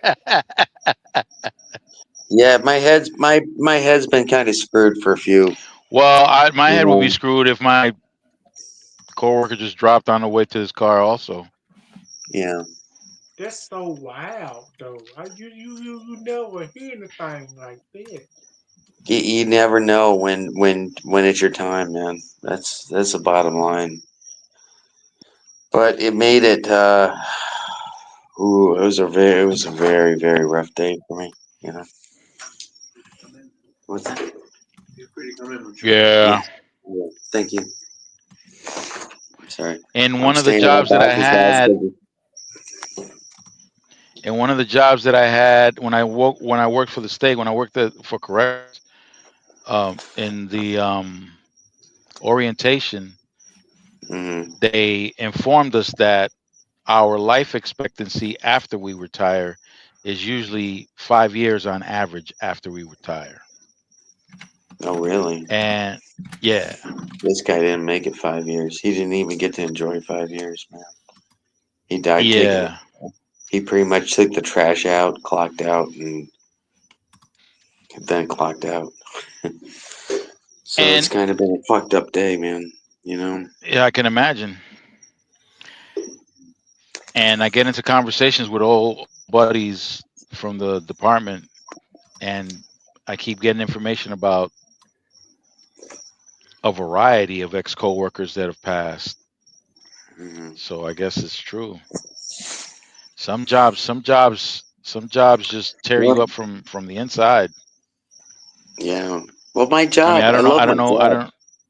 Don't get me wrong, I love my job. Yeah, It's just there's a lot of stress. Like I was working from 7 a.m. this that's morning the till killer. Is that stress? The stress is the killer.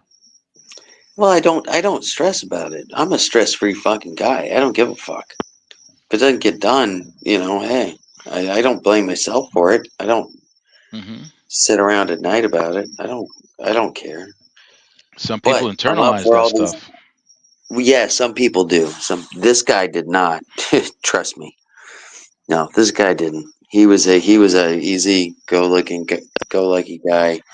You know, it's just. But I lost in the busiest day of the year. His cousin was Nelly. If you guys ever watch my video, Nelly, it's Hmm. the one that we were teaching to flip eggs, stuff like that. Yep. She's she's the one that made she tried to make Haitian spaghetti. We didn't have all the ingredients, but she did her best to make Haitian spaghetti Is she for the because she one? wanted Is she the one?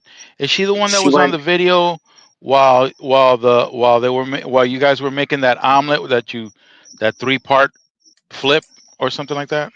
she's The the Haitian threefold. lady. Yeah, and she wanted to make spaghetti because she was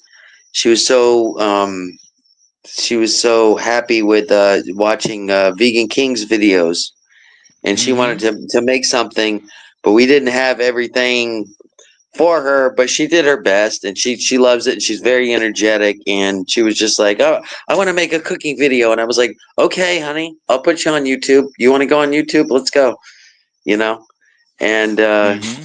yeah, no, that's her, and that was her cousin that passed, and so she didn't make it in today, Oh, and what? That was her cousin? yeah, no, Oh it was her man, cousin or her nephew. I'm not sure. There's his a lot of family. you got to understand that there's there's a lot of family interactions in this club that I work at. Okay. People are related. Everybody's related to everybody in the club. You know, Damn. um, yeah. Well, no, I've been there 20 years. I got 5 people jobs there. That's my Yeah. family. You know what I mean? And I've actually got my immediate family there. And I get cousins and I get uncles and stuff. So it literally it's everybody's is family that's working there together because if it's not my family, it's your family. One guy gets a job, and I was like, "Hey, who are you related to?" And everybody, How do you find that environment to work in now that it's everybody's great. connected It's somehow? great. You know what? It's perfect until a funeral happens, and then everybody's got Right. to leave. Then then freaking a quarter of the staff is gone. You know, for a funeral, something Right. like that, which sucks. Um, it really Outside sucks. of those events, what about the I work missed. environment? What would you say? No, Sorry. no, the work environment. I love. This is my second family. You know, Okay. I love being there. These guys So look out for basically, me. the people that have gotten in to your job have Yeah, gotten in through a referral from somebody who's from already in. family. Oh yeah. It's all family. It's all family members. Those are 99% of everybody's hired at this place are family members. The Okay. permanent ones, at least. Let me rephrase that. The permanent ones. They hire a lot of Okay. temps. I was hired as a temp um, How'd you wind up staying? 20 years ago because I got my first paycheck and I said, "Holy shit, I'm I'm gonna staying. retire at this place." Yeah, yeah, exactly. You know, Okay. that's what happened. DeAndre, Miss Holmes, how you doing tonight? I'm doing good. I'm a little, I'm feeling a little tipsy, feeling a little good. I had me 2 glasses Yeah, I of saw you. wine, You had that 10 locos. Is that what it was called? What the hell were you drinking over there? a 10 ball. 10 balls? No, What no, is that? no, Is that no, like a no, malt no, Ten liquor? balls. no. It was a cocktail. It's a cocktail. Yeah. What's a percentage on that, if you don't mind me asking? I've never seen that. Oh, it's fine. It's 10%. What's that? Wow. 10%. I'm a lightweight, so it won't take much. 10%. 10% is a pretty high. If That's you're a high. lightweight, that's a pretty high alcohol. Is that a content. beer? Is that a beer? It's a malt liquor, I It's believe. malt liquor. It's like a That's cocktail. high. Yeah, I've never no, known. that is high. I've never known a malt liquor to be 10%. Oh it's yeah, good. Mad Dog 2020 is like That was 12%. not what? Okay. See, I'm a lightweight. It won't take much for me to get. No, it's something like Cisco or Mad Dog 2020. You remember Cisco? Oh yeah, I drank Mad Dog 2020. It's good. Oh yeah. I worked in Yeah, I worked in South Carolina at a bar where they actually served Mad Dog 2020. You could buy a bottle of that. Really? Yeah. That's the Yes. cheapest. That's the cheapest alcohol Johnston, you can get. Johnston, South Carolina, population of about probably 500. I was 50% of the white population there. Oh, no That makes way. any sense. Yeah. Yeah, it does. There's me and another white guy that lived in the town. That was it. You know? How was it for you guys? Oh, it was great. We worked the bar. I was the bartender and he was the door guy. He was a big bustly guy. And I don't know. It was good. It was fun. Because they had a DJ that came from Atlanta. Or I'm sorry, they had a DJ that would come in on Friday nights. And on Friday nights the whole town would come to the bar. You know? Oh, really? Yeah. It was one of those kind of small towns, you know. Yeah. DJ came into town, that was it. Boom. DJ Cool Herc. The guy would just play music and we were dancing and having fun, you know. Like I said, I was the bartender there. I was only there for a few months. How old were you then? I was about 22 years old. Oh, damn, you was young. 22 years old. Yeah, this was a while ago, man. You know. But You were young, man. But I discovered that I don't like being in small towns. The name of the bar was called Goodfellas. And oh shit! I would walk down the street. It was such a small town that if I went shopping and I went over, I would just hear, "Hey, Goodfellas!" across the grocery store, you know, yelling at me. So why didn't you like good small towns? Why didn't you like small towns? It was just way too small, man. I grew up in a busy. I grew up fast. I grew up too fast. So there wasn't enough. You know? There wasn't enough moving. Yeah. Okay. I remember the first time I moved out of New York City. Well, not so much myself, but my sons to Connecticut to my son's mother, and my oldest son's mother, and she was having a hard time adjusting because there was no noise for what we were used to. In New York, you constantly heard ambulances, cops, firefighters. There was all kinds of noise. Gunshots, music at 3:00 in the morning on a Tuesday, all kinds of crazy stuff. Yeah. So to move out to an area that was absent of all that. No, I'm with them. I gotta have noise to go to sleep. Yeah. I gotta have noise to go to sleep. And my wife's the complete opposite. She's gotta have complete silence to go to sleep. Oh, there we go. I'm at my friend's house. Again. Ooh. Hey, y'all. Yeah, no, it's easier for us to go to work tomorrow. He's my boss, and it's just easier for us to. I got to drive another extra 15 miles if I want to go home. Otherwise, I just stay at his house and go to work in the morning, you know.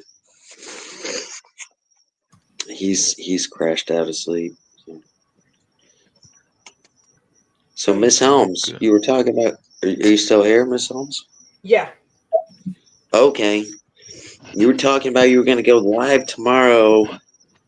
I'm guessing Tomorrow morning, if it right? was 7. 7 a.m. your time, I'm guessing that's going to be 11 my time. I'm Because you're in Eastern. Florida. Yeah.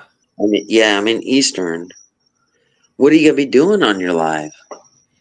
I won't be showing my face, but I will be discussing 4 things that everybody need to watch out for in the new year, because it's about to get real. DeAndre, you're about to clock out because you got your pie. You was gonna say something. I didn't want to interrupt y'all. I was No, going to no, no. Go ahead, DeAndre. Go ahead, please. I was going to say, I'm about to get ready to eat this meal for the night, and I think I'm gonna go stretch out. But I just wanted to clarify this with y'all, let y'all know I wasn't about to leave just like that. I just want to let y'all know that I'm about to get ready to eat in about a couple of more minutes, and I just wanted to let y'all know that I'm probably about to get ready to eat and lay down and give me some rest. But I want to thank y'all for introducing me to the live. Thank you for letting me join, Mr. Thank Oops. you, Mr. Shit. Phelps. Nice to see you, Brandon, and everybody in the live. You as well. Hey, you too. You as well, DeAndre. Thank you, You D. know, Y'all are very welcome, and I hope y'all have a great night. You as well. Okay. you can Thank always you, D. interrupt to say goodbye too. Yeah, I don't have nothing important to say. There it Thank is. you. Look at exactly what the professor was talking about. After But 7 years, unemployed. I'm feeling ready to eat. If I can stretch out and relax, I'm feeling pretty good right now, and I'm just gonna get ready and fix my bed up and get ready to eat this meal, and I'm probably give me some rest so I can be up in the morning, hopefully. All right, D. Okay. All right. All right, DeAndre, have a great night, man. Peace, Y'all D. too. All right. Y'all have a good one. You All too. right now. I got So laid off after 7 years. you hear Unbelievable. about that one older guy that worked for a company for 38 years, and they told him this week via email. Via email. I am not Oh yeah, I'm not surprised. lying. I'm not lying. This man I am opens not an surprised. email from a That's corporation. why people. That's why people go postal. You know. Yep. That's in all honesty. That's why people 38 go. years? Yep. It's all. 38 years. Look it up on Yes, YouTube. They look. sir. And they don't have the decency to tell him in his face. To just tell you to your face. Sorry, you're fired. That's what I don't respect people that Any can't do stupid it. little thing they think he does, what they do, they call him in the office and they tell him to his face, listen, you dropped the ball. Yep. But here he is. They got to kick him to the curb. There After was actually 38 years there of was service. actually 38 years. Half of a lifetime that most people will not consider or get to have. That might be Yep. somebody's yeah, whole life right there, yeah. helping the corporation build up wealth beyond anybody's imagination, and he was part of that. See you Yeah. later. Kick True rocks. about that. Great movie about that exact same situation is called Everything Must Go. Will Ferrell stars in it. Everything must go. Everything Must Go. Great movie.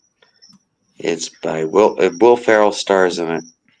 I don't know who writes it. I stopped paying attention to the writers and stuff like that when I started getting too old. My memory sucked. But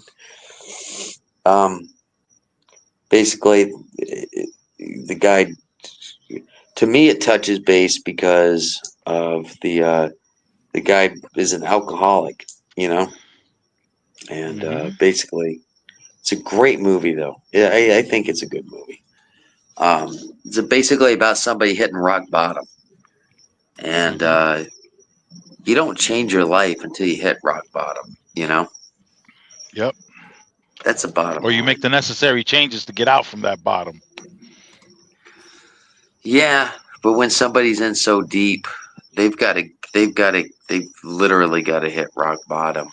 You know, it's like with me, I'm a struggling alcoholic. I'm in my turn right now, where I'm drinking right now. But Hmm. come But after you're the functional. You're functional. You're not oh out of yeah, control like the people that you're not.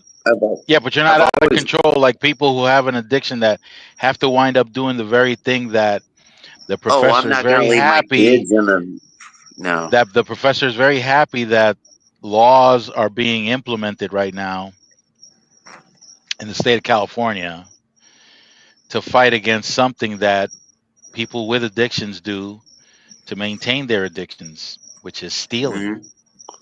Hmm. Hmm. Oh yeah, I saw that. Yeah, I saw that video.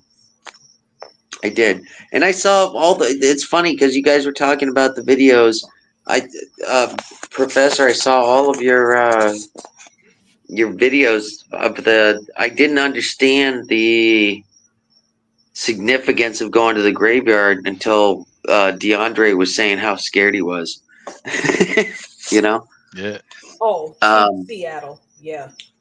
Seattle, yeah, when you were over there, because I watched the videos, but I didn't understand the significance of them, because I didn't know. I was like, oh, she's visiting a graveyard. That's cool, you know. But then you said that was it was Seattle Indian or something like that. Is that what you Hmm. said, Well, that's the chief. Chief?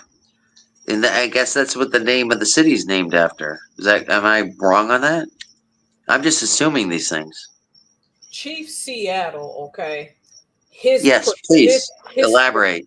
his paternal side of the family, the Suquamish tribe, is on my side of the water, an hour outside Seattle.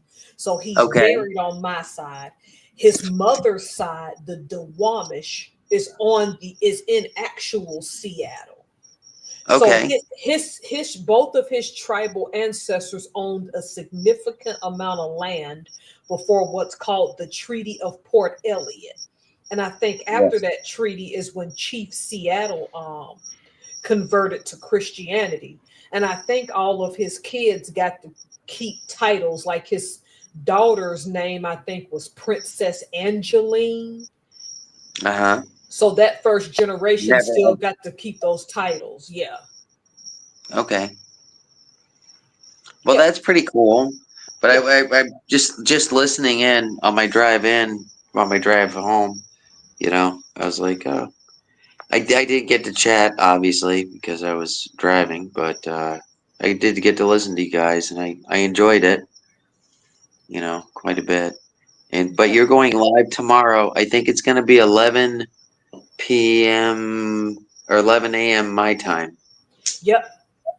Right. So that's when the shit hits the fan at my work. So No, I I will understand.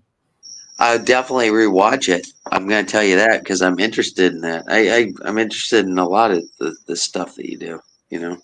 I have no fear, but I think starting January 1st, things are going to get real in the United States. Is this gonna be your first live that you're No, I've doing?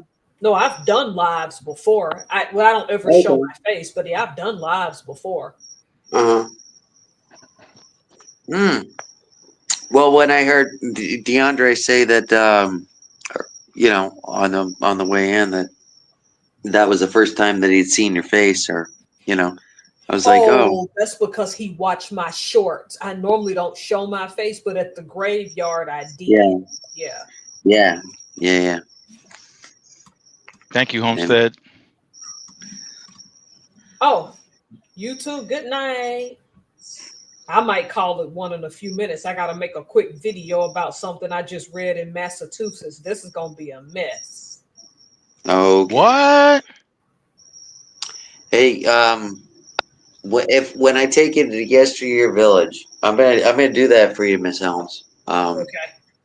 But when I go to Yesteryear Village, uh, there's a phone museum there for the Wow.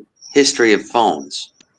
Right. And it's a local. They've got a local phone book from, I don't know, 50 years ago. You remember they used to drop the phone books off in front of the houses? Yeah. Yep. When I was a Okay. little girl, they You did get the that. yellow. Yeah, you get the yellow Little pages. You get pages. the white pages. Yeah. So they've got that. They've got a copy there from like 1960, something like that. And my grandparents are in that actual book. And Oh. me and my wife were in the museum at the same time. And not only is my grandparents in the book and their phone number, which I memorized as a kid because I had to memorize it because that was my phone number growing up as a little boy, you know. Remember they teach you when you're in grade school, remember your phone number? Yep. Yep. So, but not only that, my wife, her grandmother, and her phone number's in there. And the number that she had to memorize when she was a little girl, you know, What? are in that book in that museum. And that's funny. So I'm That's pretty sorry you guys wild. can't see. Yeah, no, it is pretty wild. Trust me. We walked in there and we're like, oh shit. I personally love history. I love it 100%. I think I think the problem isn't history itself, but the way it's taught. Oh yeah. The winner It's teaches it. It's fucked up. it's tough. Look at well, I don't know if you guys are paying any attention to my state, Florida. They're taking Yeah, away a lot of history. They're just exempting it from the books. absolutely, And that's absolutely, the and it's most sad. fucked up thing I've ever heard in my life. Because, you know, you're taking away the history, you know? Yeah, I mean, once you take away the history, it's easier to uh, direct people in a direction that benefits them and not you. Oh yeah. Well, like they say, the winners of wars are the ones that they're the ones that write the history books, you know? Hmm. And that's a facts, you know. So it is, you know. Yeah, I mean, like right now, the vast majority of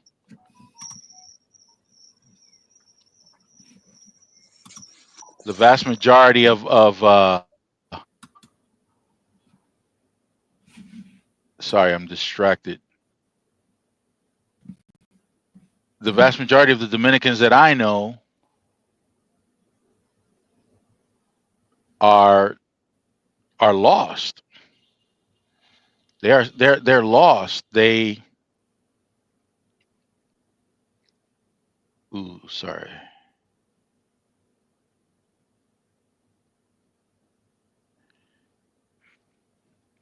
More quiet. You all right, Yeah, Solomon? sorry. Yeah, sorry about that. That's all right. It's okay. You seldom have a moment. Yeah, I'm having Is that one right now. is that a senior moment? That's what we call senior moments, right? This is a senior moment right here. Okay. No. So, uh, which channel introduce you? Skip for now. So, a lot of these people, a lot of these people, they think that they're supposed to be a certain way. What the fudge?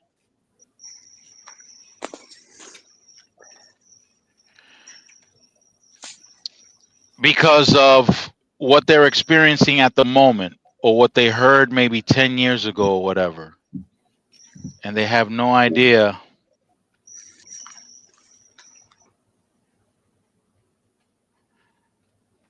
This ensures your app stays free. Okay. So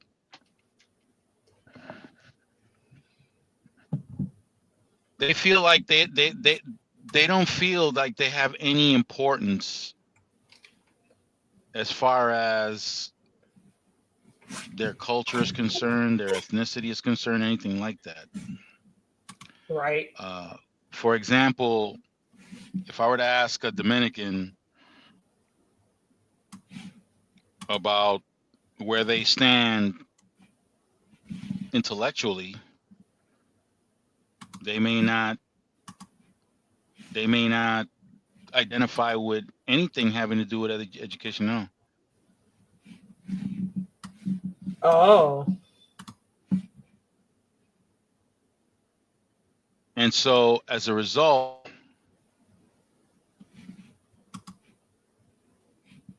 Right. they feel detached from anything that has to do with any kind of intellectual accomplishment or anything important. So they feel like, of course, like Spaniards, for example, who dominated our culture, you know, anything that the Spaniard says has to be right, has to be true. That's what we need to do. Yeah, that's what we need to do, because whatever they say has got to be right. They are superior.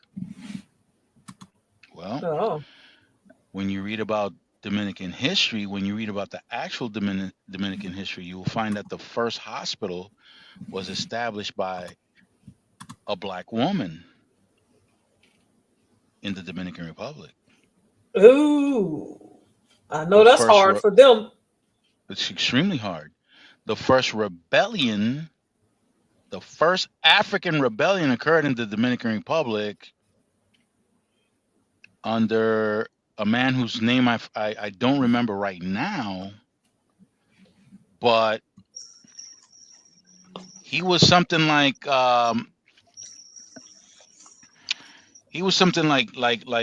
Nat Turner. Okay. Yeah. So he had the first African slave rebellion. Right. But he didn't accomplish what Toussaint did. Okay. But he was a pain. Right. Toussaint in Haiti accomplished what this gentleman did not accomplish. There's a statue of him in the Dominican Republic in Santo Domingo, in the capital. Right. But it's like one of those statues that you have in a town. People walk by, they don't know who it is, they don't bother to read the name or anything like that. You know what I mean? Yeah. This guy was the Nat Turner, the first Nat Turner. He was going into to towns. He was a Robin, doing all kinds of stuff. Nat Turner. He was Nat Turner before Nat Turner ever existed. Okay. He was like a Robin Hood. Yeah. Well, I guess maybe a Robin Hood. Maybe he's just a pest. I don't know. I don't know. That's why I'm asking. But he was definitely angry enough, right? Because I mean, if you're brought over, if you're snatched up from your own country and chained up and put in a ship under the conditions that these Africans were put under, and then dropped off in a foreign land with foreign people that you don't know their language, they don't even look like you. All right. Yeah. Besides the Spaniards, you have the Tainos. The Tainos don't look like you. All right. Mm-hmm. They're speaking a language you don't understand. And here you are getting your ass whooped, forcing you to work. Oh, yeah. Speaking of slavery, I've got another comment on the soup jamu, by the way. Oh yeah. When you're finished, I want you to finish. Oh, go ahead. Okay, so it wasn't the National Independence Day. I wanted to recorrect myself. This is 4 weeks ago. I guess we discussed this. It was a soup jamu, you know. Yeah. But it was actually on NPR the other day when I'm driving in and I'm listening, and they actually did a topic about it, and it was because the slaves had to prepare this soup for their masters, I guess you could say, and that because that they were not allowed to eat the soup, the slaves were not allowed to eat the soup, and so when slavery was abolished on January 1st, that's when they were allowed to eat the soup, and now it's a traditional thing for them. So now it was more of a slavery thing than, which I didn't understand at the time, you know. So now I do, you know. But that was an interesting little tidbit. I don't know. No, yeah, that is it. That is an interesting. You were talking about slavery, and it reminded me of that. That's why I you know. Oh, jeez. Yeah. Okay. I didn't realize I had to answer a bunch of questions. Oh, do you? Hey, Homestead is leaving now overseas. Okay, yeah, I Oh, got you. cool. Hear your chat. All right, Homestead. Thank you for coming in. Yeah, I hope you enjoyed yourself. I'm gonna get off at the 4-hour mark. I gotta get up and do that live in the morning. Oh yeah. All right, Yeah, so 4 o'clock will be the cutoff, Brandon. Yeah. The 4-hour mark. The 4-hour mark. Another 7 minutes and 58 seconds. Okay, fair enough. There's a lot we can do in that time. But And yeah. Keep saying. yeah, no, go ahead. What you were talking about? Oh yeah, so learning these things about history Mm-hmm. helps fortify confidence in oneself. So now what they're doing in Florida is trying to strip that. Yes, 100%. They're burning the books.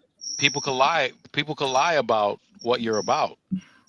Yes, they want people to grow up ignorant. That's horrible. It's it's so horrible to me. Florida and Arkansas. Arkansas is doing the same thing. It's to me, it's the most horrible thing that you can fucking do to somebody. You know, to anybody, strip them of your history. You know, strip you them learn of enough the history. You learn enough history, you realize that no one group has an advantage over another. Really, all human beings really conduct themselves socially the same way.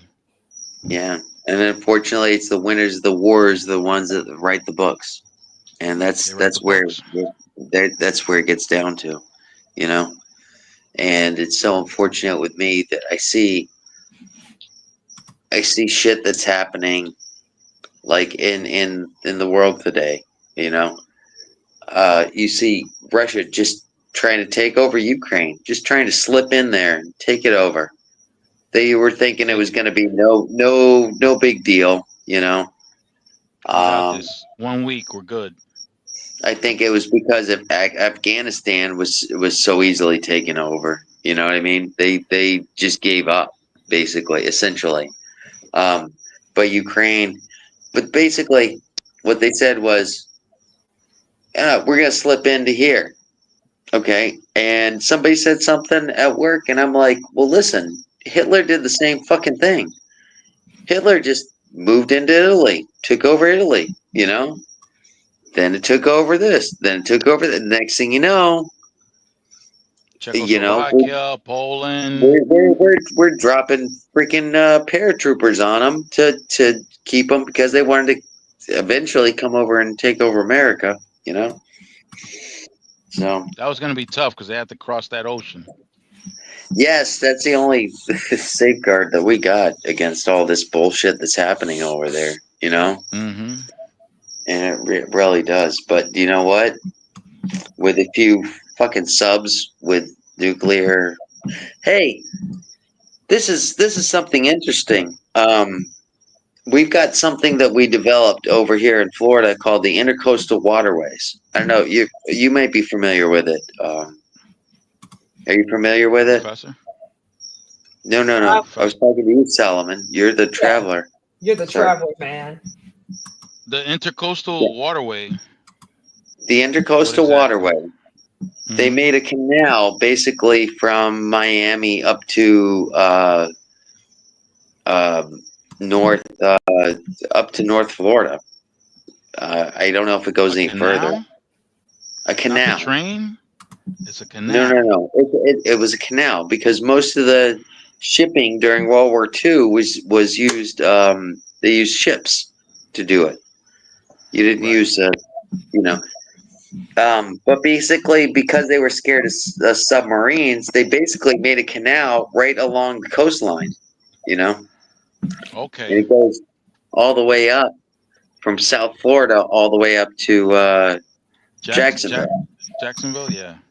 Yeah, so where the shipping boats could go, you know. But it's Why they wanted to keep the ships closer to shore, and they had to no. dredge all that stuff out. It was because they dredged all this stuff out, made it canals because they were afraid of submarines bombing the supply line. You know. You know, sometimes I don't know because there's a lot that the U.S. military has that they don't talk about. They're very hush hush Yeah. about the stuff they have. Oh yeah, big time. It's like when I went to visit my nephew in Okinawa back in Mhm. 2002, 2003. He didn't reveal anything that would compromise his level of security. Yeah. But he definitely told me that back then in 2003, that the stuff that just the Navy alone, had back then will be the type of stuff that had I seen it and repeated what I saw to people, they would think I was nuts. They would think I Yeah. would Yes. think I was No. Of bonkers. course. Oh yeah. Of And that's course. back in 2002, 2003. Yeah, 2002. Now imagine what they've advanced since then. You know. Yeah. You're Exactly. 100% correct. You're 100% correct. Hey, but one thing I do want to say is I think your son's going to be a fucking rock star, man. Oh, you saw it? Yeah, I saw it. You disabled the comments, and I which I guess rightfully so. I mean, that's your boy. But I was like, now is Oh that your no. drum? Are you Is talking that about your? the drummer? Yes. Was That's that my your drum daughter. set?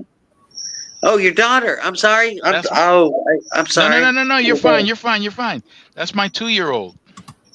Yeah, jamming out. That was She's awesome. jamming out. On Christmas, I loved it. I didn't disable the comments. YouTube automatically disabled them. Oh, did they? Okay. Yeah, because of her Yeah, age. no, I was gonna say, hey, she's gonna That's be my a daughter star. wilding out, man.